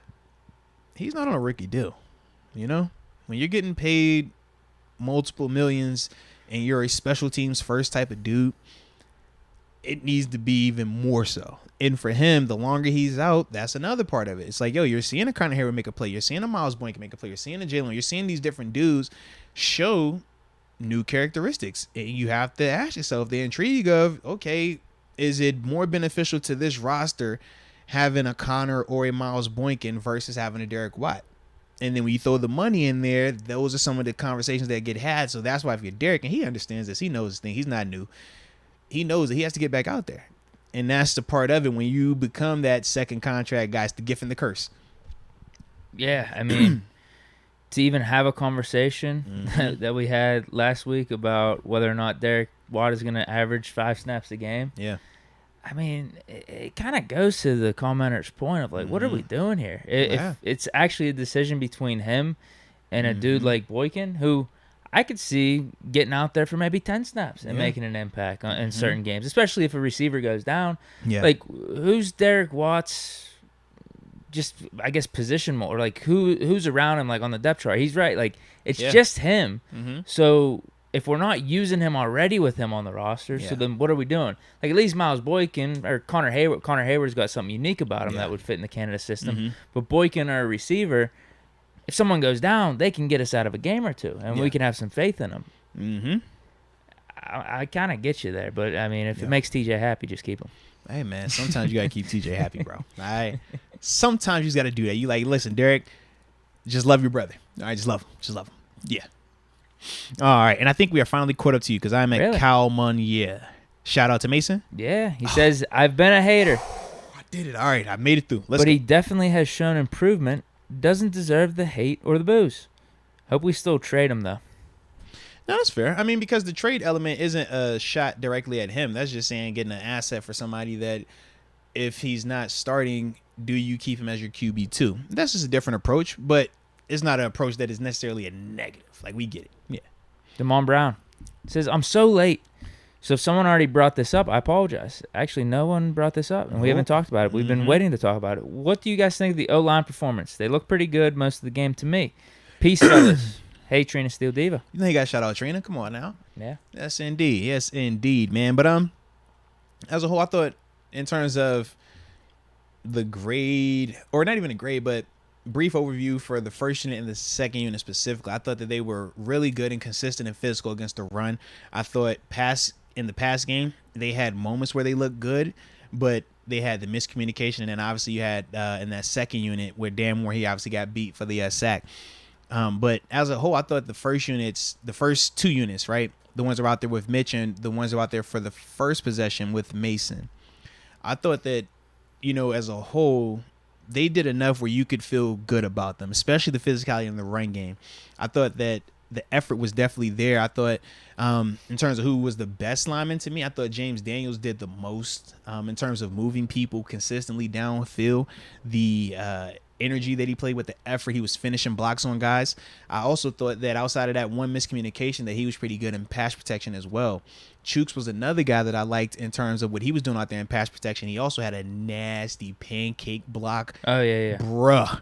That was great. I was like, okay, Chooks, if that's... We haven't really seen that from him. We have not. I'm like, Chooks, that's the nastiness. Like, as an outside linebacker, like, you get blocked and you've been pancaked. But that's like the disrespect. That's like we need to fight. Like, we gotta have a conversation. If Chooks brings that to his game, that can also take him to another level because you don't want nice guys on the offensive line. I mean, it's cool, but it's like, yo, you want that dog. You want to do this like, yo, if I can put you on your head, like, I'm going to put you on your head. And what does that do?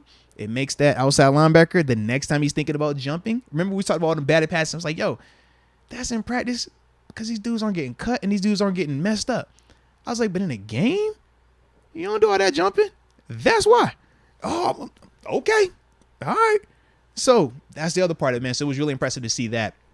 I did want to talk, though, Kendrick Green. Mixed bag with him, man. I know he had some plays, man, where he did look little. He had some plays, man, where, they were able to kind of get him walking them back and stuff like that. But I will also say that he did have a couple of plays as well where it was the opposite, where he was moving some people out there, where the pass pro was good. He showed anchor, where he was moving some people even in terms of like the little scrums in the interior part. I thought that Kendrick, man, it wasn't a great, performance by him, but I thought that he took a nice step in the right direction, just showing that he could be more physical and that he could at least look more competent at that position. Now, he still has to get better in terms of his anchor. He still has to get better versus those bigger body guys. It was like the first play for Mitch dropping back, he gets hit. It's Kendrick Green, you know what I mean? And it's him just getting walked back. It did happen a couple of times. But if he can, like, if some of these plays that he has where it's like, yo, you can see it there. Yeah. He's got to do it more consistently. I'll be interested to see also, once Dotson is back, what does that do for Kendrick Green as well in terms of how does he respond? Does he take that next step? Or is it, all right, he's here. Let me go ahead and sit back in the back and be quiet, do nothing. Like, I want to see that. And then also from Dotson, I want to see, yo, get back out there. Now, you don't want to rush it if you're really, if it's something that is really limiting you to that extent. But at the same time, it's like, I want to see Dotson. I want to see him come out there and kind of put all this to rest because right now we haven't got that opportunity because of Dotson not being available thus far. What would you say, though, if Dotson did sit out the rest of the preseason and we're going into week one? Still Dotson? Like, he's fully healthy heading into week one.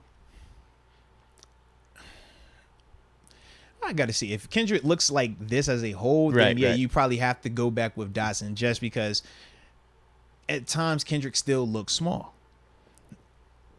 But if we can get more of the reps like I was talking about where he was actually doing some of those things and actually showing an anchor, I'm like, bro, you haven't shown a lot of this. But if you can start doing this more consistently, this is a different conversation, because now we're saying not only do you have the athletic ability and the ranginess of being a puller, but now you're not too small. You're not going to be big boyed for 4 quarters.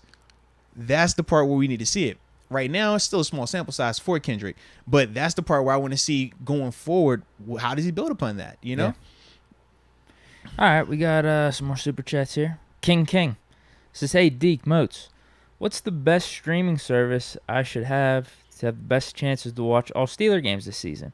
I'm from Nevada, so not on local channels all the time. Hashtag NFL Youngboy. Hashtag Offensive Rookie of the Year." I mean, it's got to be NFL Plus right now, huh? What you think?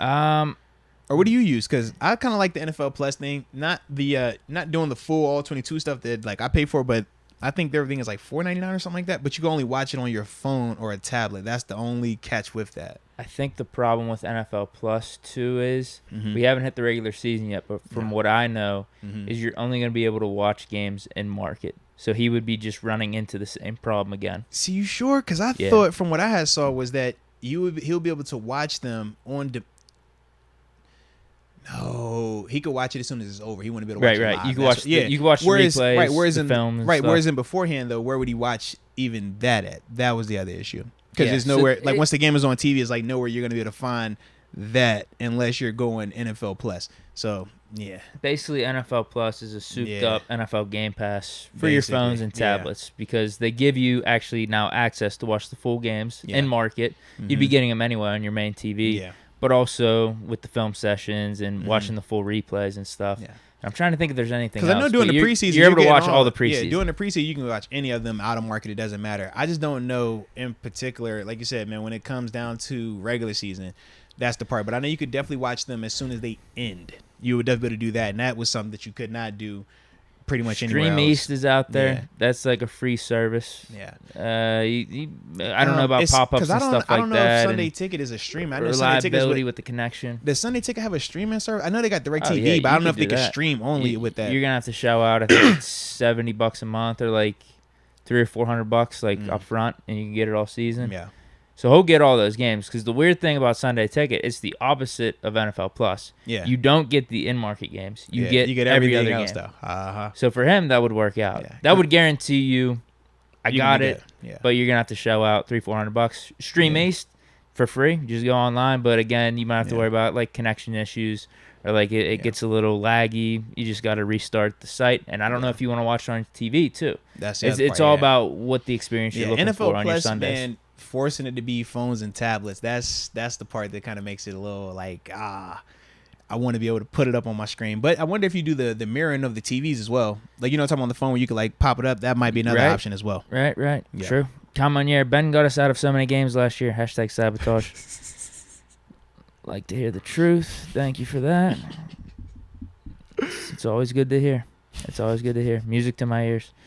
That was Cal Monier. I don't know if I have the next one, though. Does he have another one? Yeah, he came right back. Start Dobbs. 2, cut 2. Nope. Oh, all right. I got 2 in front of you. All right, so Cal Monier also says Dobbs needs to be QB1 in Cleveland. Now, he did look all right, man, his little appearance, man, but I got to see, what they look like again, man.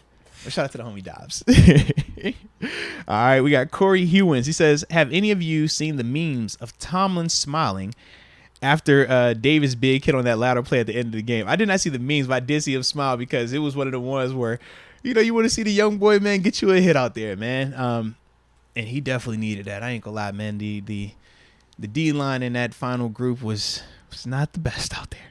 But that was a nice hit by I forgot which Davis brother that was, but it was a dope hit though. Absolutely. Yeah, he trucked him. Yeah.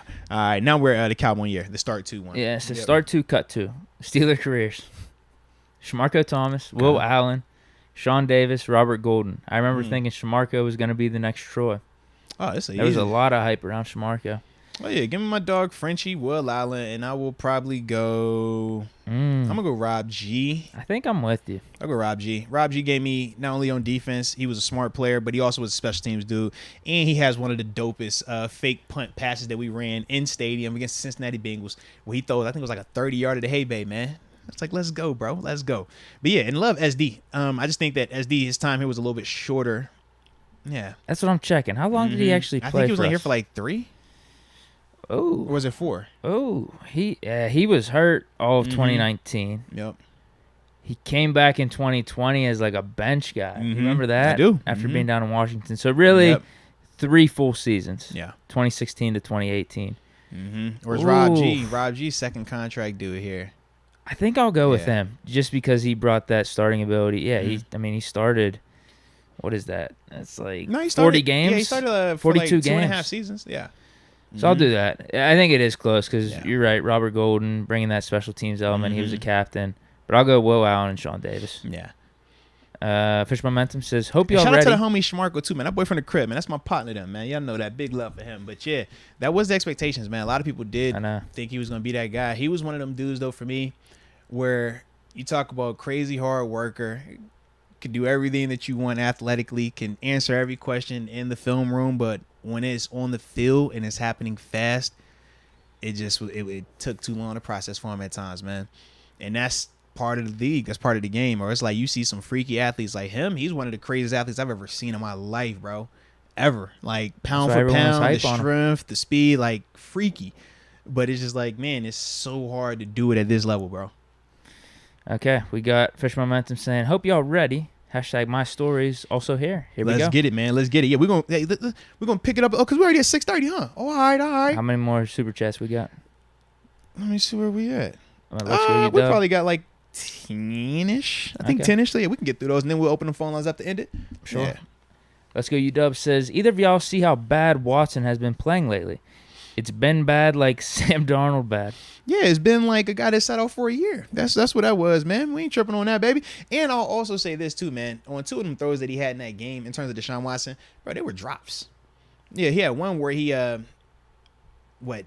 supposed to have got hit, made 2 dudes miss, rolls out, throws to the right. Dude hits right in the hands, he dropped it. Another one on the left. But yeah, the rest is definitely real. But that's a part of it, man. Have they been saying some bad things about training camp too? Or is there like bad training camp highlights out there? No, but it's just like a dude that hasn't played in a year. That's all. Yeah, I was just wondering because he said how bad he's been playing lately. Yeah, I don't know. Acting like it was more than it was just one game. Yeah. But we'll see, man. Yeah. It is the preseason, baby. It is the preseason. Kobe, impressed with our running back play. Who makes the cuts? Which ones? You're talking about the ones that's happening tonight? I mean, tomorrow potentially? I mean, I think no matter what, we're going to keep Warren on the roster somehow, some way, like practice squad or whatnot. I mean, that's the hope. But if he plays like how he's playing, you're not going to keep him on the practice squad because he's not going to be available to you. It'd be like the Jameer Jones situation with the Quincy Roche. Yeah, whenever we put him on practice squad, he's going to be available then. Yeah, it's like if he's running like that, that's the only thing. Wow. Can we keep 4? I mean, that could be at the expense of Derek Watt, but it goes back to what we were talking about. I mean, I'd rather have maybe that's the conversation, right? It's like, yo, would you rather have a 4th as a Jalen Warren, or would you rather have a Derek Watt on your roster? Those are the conversations. Like when it comes down to it, that's how it's going to be, and that's why for Derek, bro, you got to get out there. Yeah, because got to get out there, man. I don't care if you want to just talk about, oh man, Derek Watt's like the only fullback. Yeah. Jalen Warren, he produced on 10 touches, like, what was it, 70 total yards or something, a touchdown. Absolutely, man. Absolutely. No matter what, Derek Watt ain't doing that. Yeah. I mean, I would agree, man. I would agree. All right, Kobe. Impressed with our RB play. No, I just said that. Colez 86. Dot Rudolph is my nickname for Mason. Ooh, Dot Rudolph. All right. It doesn't really flow. It's kind of like Deke and Dots. Dot and Mason. Mason Dotton? That doesn't flow. Money Mace is a good one. I kind of like, but he ain't got the money yet. Like, he got a little paid. He got paid. Yeah. Did you say Money Mace when he makes a good throw? That was on the money. Mason. Yeah. I think that one's easy. People have Rudolph the Red-Nosed Reindeer thing. That's too long for like a nickname. It's fun around the holidays, I guess. See, I need something where we got, like, you know how we talk about like Jimmy G, like, that's porn star Jimmy or whatever. Like, we need something for Mason because Mason, he having a little chick action, you know. You know, I'm standing out there. He do. Money Mace. It actually applies all around. You just say Money Mace. He's just money, man. He's money. Let's go, UW. Deke. Pitt being ranked at 17 above Arkansas and Texas is ridiculous. Well, that's one notch lower than the 16 we were ranked and whatever other polls were from last week. So, actually feels like disrespect to me. Okay. I like that. Man, people are high on Texas this year. I mean, they're always high on Texas. I feel like every year they're high on Texas. Yeah, come on. Mm-hmm. Sean McCartney. There's legitimate reason to be hyped on Pitt, is all I'm saying. All we're losing is Pickett. And if Slovis can just go back to what he was doing freshman year and when everyone thought he was going to be coming out of high school, he was like the number one QB prospect. Come on, man. We're bringing everyone back. Defense will be good. Defense should be better. I mean, we're not having Addison, but I don't think Addison was the one that made or break the team last year. Fair. We got 2 young, talented guys we're bringing on. And, I mean, the core as a whole was solid. But adding Bub Means and this Mumpfield dude, we'll be fine at receiver. We're not going to be missing Addison that much. Let's go. Yeah, basically it was a trade. That's what it was. For Addison. We talked about it, yeah. It was a shady trade on USC's part, though. We did it through the rules. Sean McCartney, how do you feel about Casey? I thought he played really well. I loved his physicality. I thought he flashed and was fast around the ball. The tackling was really nice to me. I just want him to keep his head up. Man. Obviously, I was out there with one of my dudes who did not keep his head up all the time. We saw the ramifications of that. That was the only knock that I really had on Casey. I like how he flew around. I like the physicality. I think if he can continue doing that, it does become a little bit more interesting with the Edmonds, because Edmonds, the best thing that he brings is the physicality, is his tackling.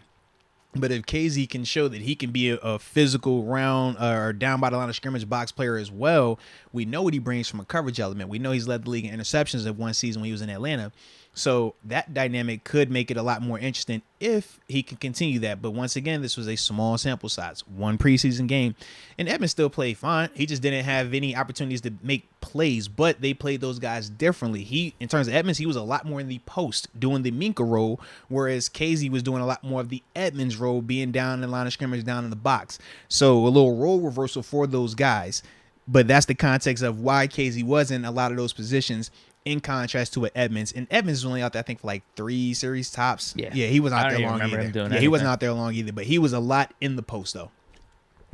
Since A. Witherspoon, this is from Anton Patterson, since A. Witherspoon's hurt, Devin Bush should go out for cornerback 1, since all he wants to do is cover guys. He's already burned his part 2. First year's good, nothing after that. Man, that's... This next one's funny, too. I mean, I can't knock him. Yeah, I can't knock him, man. R. Barley 18, Moats, does it kind of sting? Bush is out there rocking the 5.5 and playing like he has a touch of that sweetness. Oh, y'all got to chill. I was mad they gave away Peasy's number so fast, but you played your tail off. Y'all got to chill. They just gave you some respect. No, appreciate you on that, man. And just for clarification, I was not the first 55 afterwards. I came on. I didn't even know if I think the dude thinks like Sylvester Stevenson or something. It was like Sylvester. Like, I wasn't here with him, but he was the 55, and that was why for me, when I came from Buffalo, no pressure. It was either that 55 or I could put on the Lamar Woodley. Woodley had literally just got done with it. I said, yeah, go ahead, give me that 5.5. Woodley left on some bad terms, though. True, he wasn't playing that but good. To me, you got to remember, I'm in Buffalo watching and hearing about Woodley and hearing about Deke, hearing about I'm like, bro, I'm not touching that jersey right now. Like, no, thank you. Give me the 55 from this dude right here, and I'm going to go out there with that. That was 100% thought process. And that's why Shea ended up in the 50. Yep. Vince Trombetto. I was at the game and watched Tuska when the backups came in. Mans has 0 pass rush moves. Yeah. We need to spend our money on better depth over Roquan. Ooh. Well, because this is the thing, man. In terms of the outside linebackers, I was not really impressed with any of their performances, unfortunately. Even a guy like Delonte Scott, excuse me. He was a guy obviously talked about saying that, hey, man, I kind of like what he was bringing to the table, rushing the pass and stuff like that. Watching him on tape in the game, man, both times, I just thought, in terms of both times being like watching him live and then going back and rewatching, I thought that he was thinking way too much, just not cutting it loose and playing fast. At this stage of the offseason, you just got to play fast, bro. It's not about being perfect. You just got to go. And to me, he just wasn't doing that enough, so I really didn't see any of the moves that he was showing out there. Derek Tuska, I don't look at Tuska as a pass rusher. I look at him as just a well-rounded player, a guy that if you got to get out of a bind, he can give you that, but he's not necessarily going to give you win a one-on-one. That's not in his wheelhouse, to me at least. But, you know, after that, I'm looking at my dude Rondell Carter, JMU Duke in the house. It's like, man, to me, I loved, he had one little play where he's heavy hands on the tight end, makes tackle in the backfield, but he can't play in the space like that. He's athletically, his body is designed to be a D tackle. You know, if he's in a 4-3, he's playing a 3 technique. But he's in a 3-4, and we're like, yo, stand up, play outside. It's like you're doing it, but that's not in his wheelhouse either. So, yeah, man, I wasn't as thrilled about those outside linebackers, man. We'll see, you know, what that can look like if they can improve. But like I said, even the Camp Darling from a couple years ago, Tazar Skipper, he's not even up here right now anymore. So I don't even know who we're going to turn to just yet, man. Yeah. We'll see, though, man. We'll see, man. We down bad. Well, you also have to remember, though, no Jannard Avery. He wasn't out there. Obviously, no Highsmith, and still no TJ Watt. We know who TJ is. We know what Highsmith is. But when you're talking about that depth, if one of those guys go down, right, it shifts to these guys we're talking about right now being starters. That's the context of how we're speaking on it. That's why there is that urgency in terms of finding that third rusher, because if not, man, if one of them dudes go down for anything, we could be in a little bit of a hurt. It happened last year. Yeah, You were high on Avery. You think he could at least fit the bill better than what we were dealing with. Based on what I saw from Melvin him, Ingram was perfect, but obviously he wanted traded. Yeah, you know how that go, man. R. Barley 18, the DHB reference. Yo, no lie, for years I said Patterson and DHB should have been halfbacks. DHB was a dog. He could have played that role. Patterson finally adopted. No, Patterson definitely adopted it. The only reason I would be a little hesitant with Hayward, I don't know if he has... Dude, skinny as hell. Yeah. Patterson is like a thick frame guy. Like, Hayward built like a track runner. He looked like he about to just run, 100-yard or 100-meter dashes, 200-meter dashes. Like, he's built like that. Yeah. I don't think you want him taking them shots like that, man. And he runs upright too. He don't run behind his pass. He run like a track guy. Yeah. He kind of give me like them Ted Ginn Jr. vibes. Like, just get him straight and he's good. Once he gets the ball in his hands, who knows, how it gets there, but just get it to him. Antoine Patterson. How about this comparison? Hines Ward is back on the squad. He's 25 pounds stockier and goes by the alias Connor Hayward. That boy good. That might be a stretch. Come on, dude.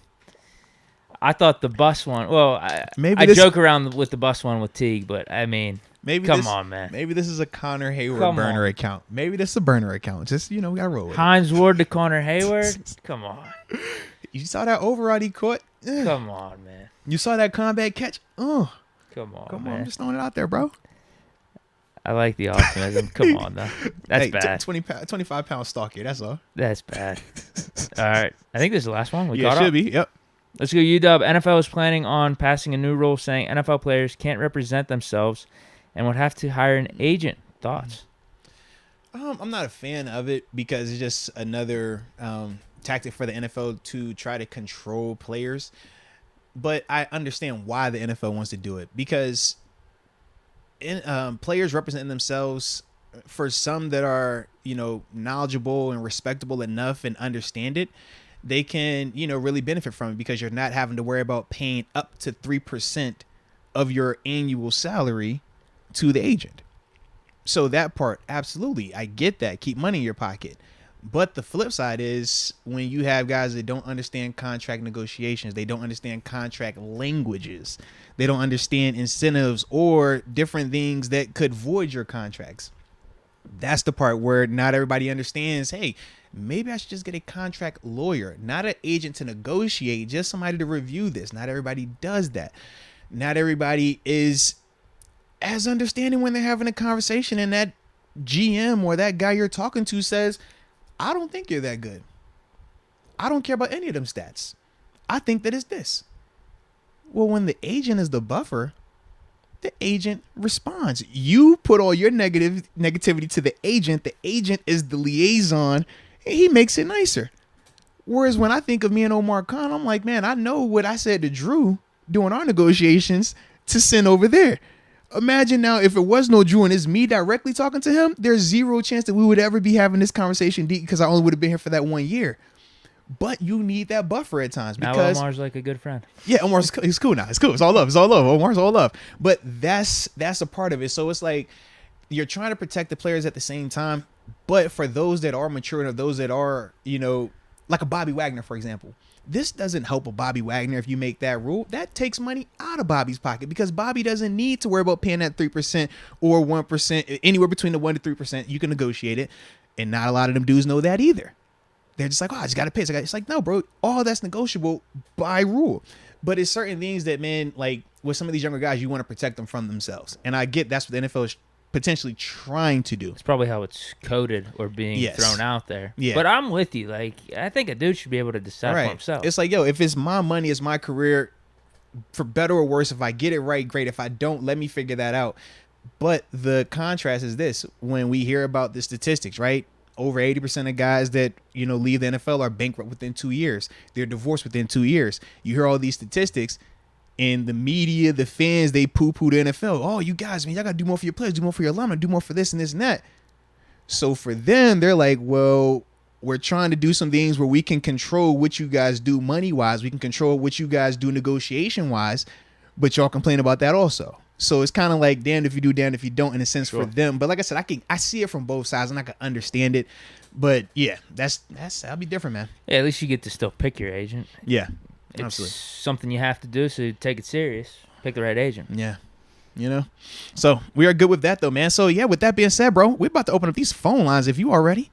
Let's hear some takes. Yeah, we got like we'll have 15 minutes on these phones, all right? 15, because I'm out at 7. You know, wife and the kids, man. I gotta get our eat on, and I gotta speak in the morning too, bro. Where are you speaking at?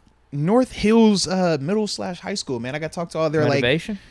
Yeah, to start off the school year for the administrative staff and stuff like that, man. They want to talk about the book, Most Stereo Life. So you know I'm gonna talk the podcast. Come on now, if they not subscribed, hit that. But then I'm also hit them with the book talk. You know what I'm saying? Moatsterry.com. If you don't have a copy, make sure you get one. Let's go ahead and get ready to open these phone lines up, man. All right. Who wants to get their takes heard today? All righty. Make sure I'm fully set up, because last time we opened this up, y'all was calling before we even had headphones on or anything, you know? That might have been why we missed your boy Official Momentum. Y'all be calling right before we put it open there. You know what I'm saying? So here we go. You ready? Go. Yeah, man. You go ahead and turn that thing on one time, man. Lines are open. All right. Let me go ahead and change this here graphic. And shout out to the young homie Dom, man. Was this Dom or was this you? The new Get It Off Your Chest. Okay.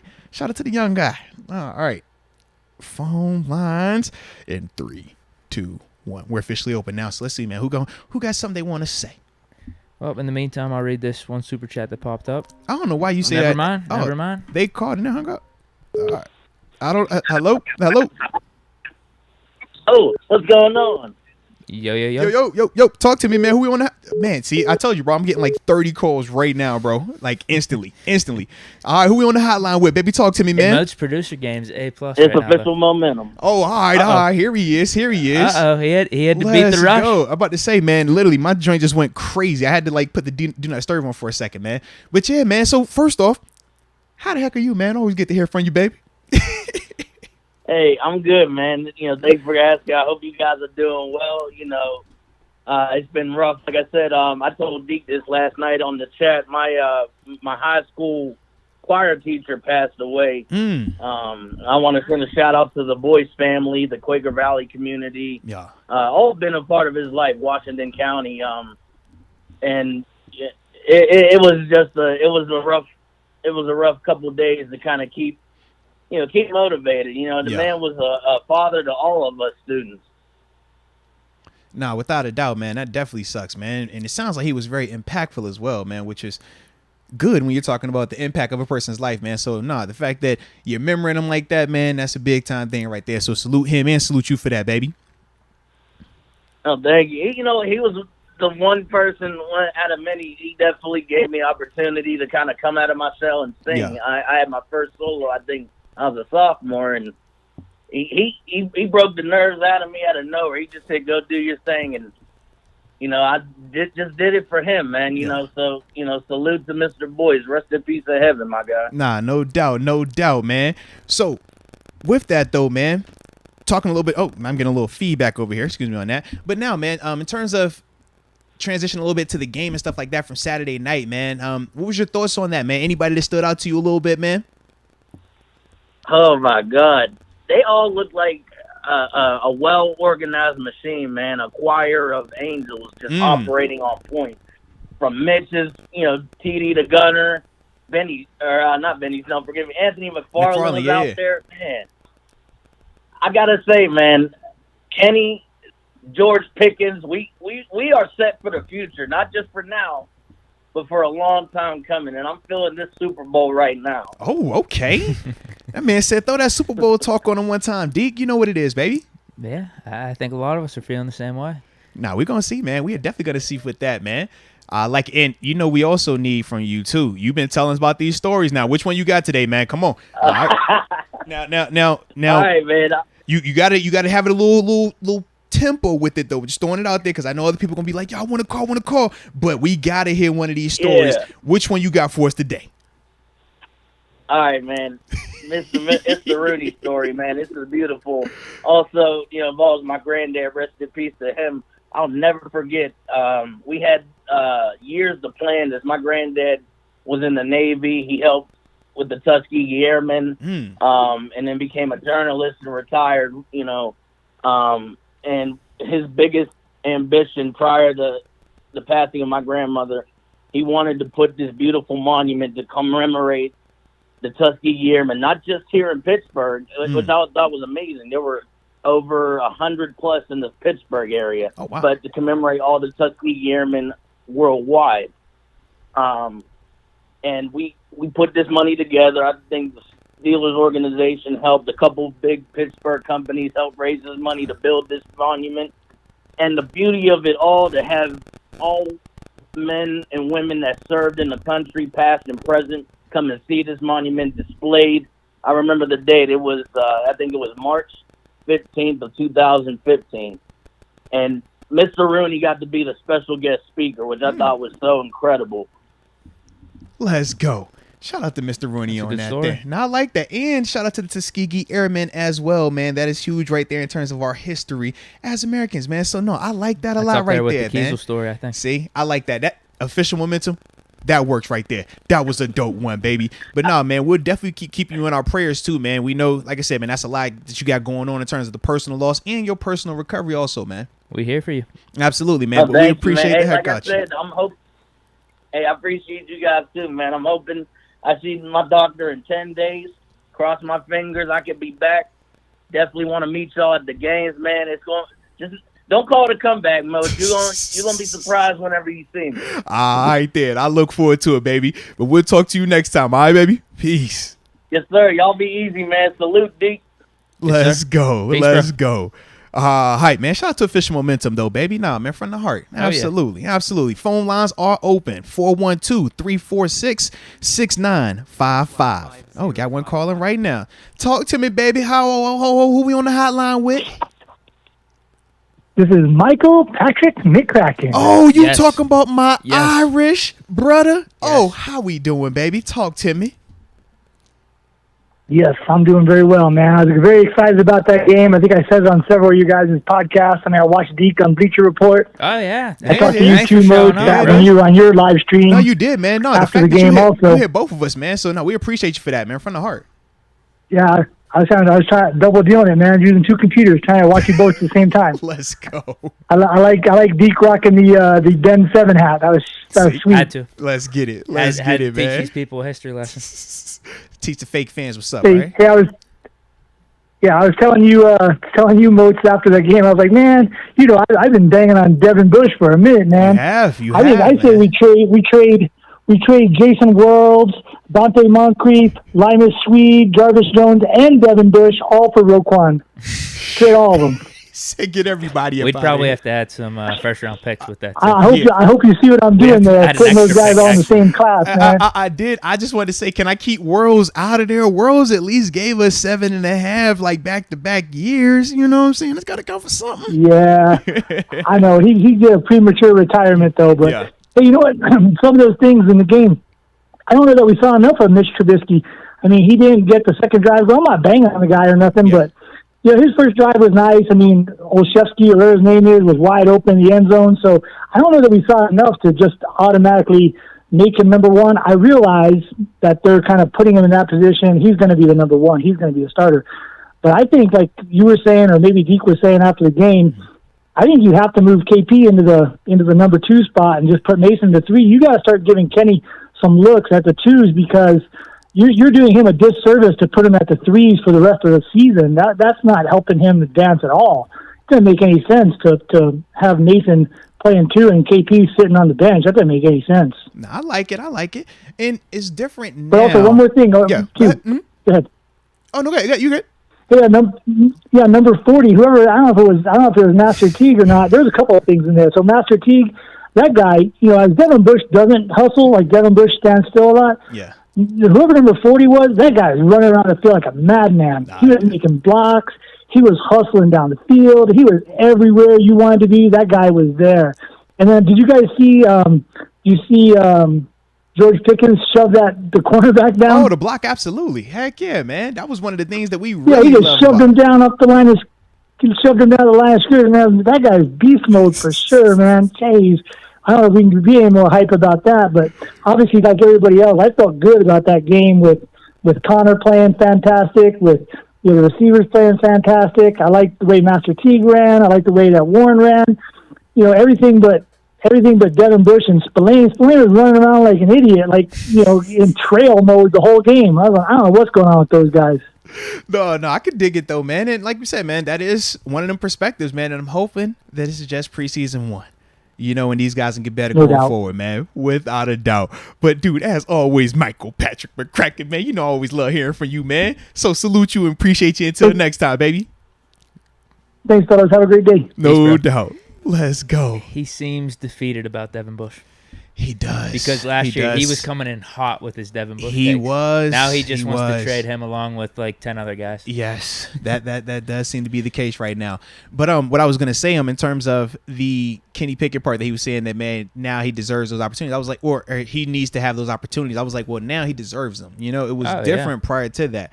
Prior to seeing it in stadium, it's like, yo, you're not gonna just switch a guy because he made some nice throws in practice. You need to see it in stadium. Whereas now that he's done that, though, now it's more intriguing going forward, man. So we'll see how that looks, man. Give him more pickings, too. Yeah. So we'll see, man. All right. We got time for a couple more. It's 5 minutes left. It depends on who calls, right? Right. But anywho, man, phone lines all back open. And here bro, I ain't even got to adopt the number anymore. They just talk to me, baby. Who we on the hotline with? Peace and love, Moats and Deke. Yo. This is Hannibal 090. There it is. What up, Hannibal 090? Always a pleasure to talk with you, man. Long time watcher, first time caller. Absolutely, Yo, man. I'm from man. Virginia too, Churchill side of Richmond. Okay, no, I'm familiar. Absolutely, man. Shout out to the Richmond area, man. Are you 804? What's your area code in that area? 804. Okay, yeah, 804. yeah. I'm in ATL now, though. Okay. I can dig it. So talk to me, Hannibal 09 or 090, how we want to say that thing there. What was your thoughts on the performances on Saturday night, man? Anybody that stood out to you in particular? Well, I like how all the QBs played, to be honest with you. I still have concerns about Mason when he's playing on the short field. Yeah. But that pass to Pickens is dope. I can't even complain about that. I still prefer Mitch and Kenny. I call him Ken NY, Ken New York. A couple questions about Mitch, though, if I could, man. Yeah, go for it. Is there anything to make about Mitch's record versus Deshaun? Do you think they came into play at all this offseason with the Steelers getting him to versus Deshaun? I mean, aside from the rug and tug proclivity. Yo, chill. Honestly, I mean, when you're talking about their records, yes, it is documented that Mitch Trubisky, I believe he does have either the same or a slightly better winning percentage than a Deshaun Watson. But for the Steelers, I think that more than that, it was the off-field stuff, because why go back down that rabbit hole and deal with that, as we see what Cleveland is dealing with right now? Regardless of the outcome, regardless of innocent or not, we know that this is going to be something that they're going to deal with for the rest of the season, bare minimum. So I think that all of that also played into the Steelers not, going after Deshaun and more so focusing on Mitch Trubisky instead.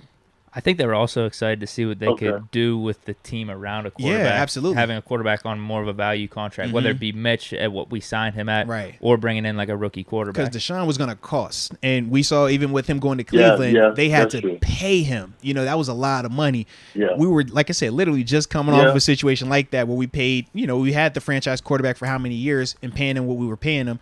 So, yeah, it definitely could be that part as well from what Deke said. That's a good point, Deke. Second question about Mitch, real quick. How does it feel to have a baby in the town when you play only get cut from the table to happen? I mean, I understand babies, they are born with a terrible time, so that got to be hard.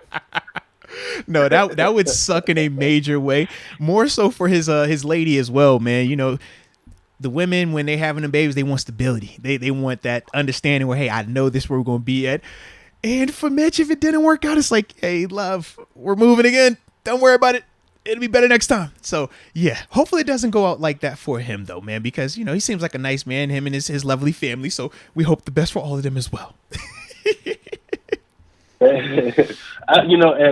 thing, I've been trying to ride for Bush, man, but he seemed like he was afraid of getting caught in the pile, man. Like, he's still holding out that hope leg too, or bro. something, and it looks. Yeah, it's one of them things, man. If you play this game to not get hurt, you're either gonna look terrible out there or you're gonna get hurt. So that's just one of the things, man, that hopefully, man, the light will come on or come back on or get brighter. I don't know, man, but we're gonna figure that thing out. But yeah, that's gonna be an interesting one to watch going forward, though, man, without a doubt. Hey, man, I'll let somebody else talk, man, but love the podcast. It's the number one podcast out there, man. With the best interactive, it's the best interactive podcast. Nah, man, we really appreciate that from the heart. Hannibal 090, man, or 090, however you want to say it, baby. But either way, man, we definitely appreciate you, my VA partner. And now that I know you're down there in Georgia, man, make sure you take care of yourself down there as well. All right. Oh yeah. My man. All right, man. Y'all have a great one. You too. Peace and love. Peace and love. I like it. And perfect timing, dude. Look at that, man. Right at 7 o'clock on the dot. Yeah. You know, that's like, if you're going to end the call, that's how you end it right there. I think so. You know what I'm saying, man? Rattle off these super chats real quick. Sounds good to me, man. Caleb Cole said, I had to run some errands. Did Deke do a dance? He definitely did. I did. The video will be coming soon, man. But he did it. He started out the show, man. Like the first 20, 30 minutes of it, man. He hit it. Had a little freestyle to go with it. You don't want to miss that. When we finish this stream, go back and check the replay out. Absolutely. Let's go, you. By the way, just a clarification on the forced agent rule. Essentially, it's because of Roquan Smith. The league has sent a memo saying any direct contact with Smith directly will be prosecuted with tampering. Well, because that is the gray area with that thing right there. That's new. That's actually new, but this is probably the first. That actually makes sense then. Yeah, this is a first, though, because if he's going to try to facilitate a trade. That's pretty good. That is a loophole. Yeah, that's a loophole. That's pretty good, actually. That's so now it actually makes common sense as to why the NFL would do agree. I didn't even think of that. I would agree. That's a great call. But we do see the ripple effect of it. That's the other part. There is a ripple effect from this decision, but I get it. Yeah. That's such a great area, though, bro. If Brady was his own agent, is that really tampering? Yeah. I guess when he's still on the roster, I guess. But no, this is the thing. The problem is, once you're under contract, you still can't talk to other teams. Your agent can't talk to other teams officially. You have that legal tampering window that happens 3 days before the free agency opens up. But technically, unless the team gives you permission to seek a trade, you cannot talk to another team. Your agent officially can't talk to another team. So that part has still been consistent. Okay, so so that's why I'm still surprised. That's why I'm surprised with this, because even when I was with Drew, I couldn't tell Drew, hey, look, man, go out there and find me a trade right now. Right. Not in official capacity, he couldn't. He could have called anybody, and we would have got in trouble for that. Sure. It'd have been like, yo, you got to wait till the team gives you that permission. Once they say you could facilitate, well, then, hey, go for it, do what you do. And if it doesn't work, then the team cut you or make their own move. Sure. But, yeah, the team has to still grant you permission because they own your rights. Yeah.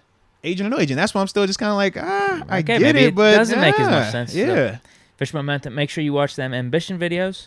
Also says Steelers versus Jags next game. Let's go. Okay. Follows up with number one podcast. Salute GOATs and hit the like button. Yeah, hit that like button. Man, we appreciate you as well, man. Let's go. Michael Patrick McCracken just giving us some support. Hey, coming off of his good takes. Absolutely, man. Fish Momentum. Deke, we need that band name. # upper room song. Oh, no, you got the upper room song. You need the lower room song. Yeah, your lower room. Lower room song. Mm-hmm. Fish Momentum. Moats Deke collab featuring me, Arthur Moats podcast. He's losing me there. That's too many collabs. I don't know what's going on there. That's a lot of collabing, bro. You're featured on every collab. That's what I do know, though. Yeah. Fish Momentum, Moats and Deke, YouTube, Ambition the Kid. Pair of hands up. I did. That is the end of the super chats. So, man, you got to. With that being said, some family time, right? Yeah, man, family time. Because like I said, man, I got to go do my public speaking and do all the, suit on. Not suit. I ain't gonna suit it up, but I'm gonna dress all nice and all that good stuff. So yes, I do got to go. Golf shirt, maybe. I'm more of a button-up full guy, you know. That's my look. You know what I'm saying? But anywho, man, we're going to have a blast with it. Shout out to each and every one of y'all that were here with us today, man. We greatly appreciate y'all. We'll be back out here on Wednesday. Yeah, don't want to miss it. Same time, if I remember correctly. Same place, most definitely. So, until next time, baby. Peace.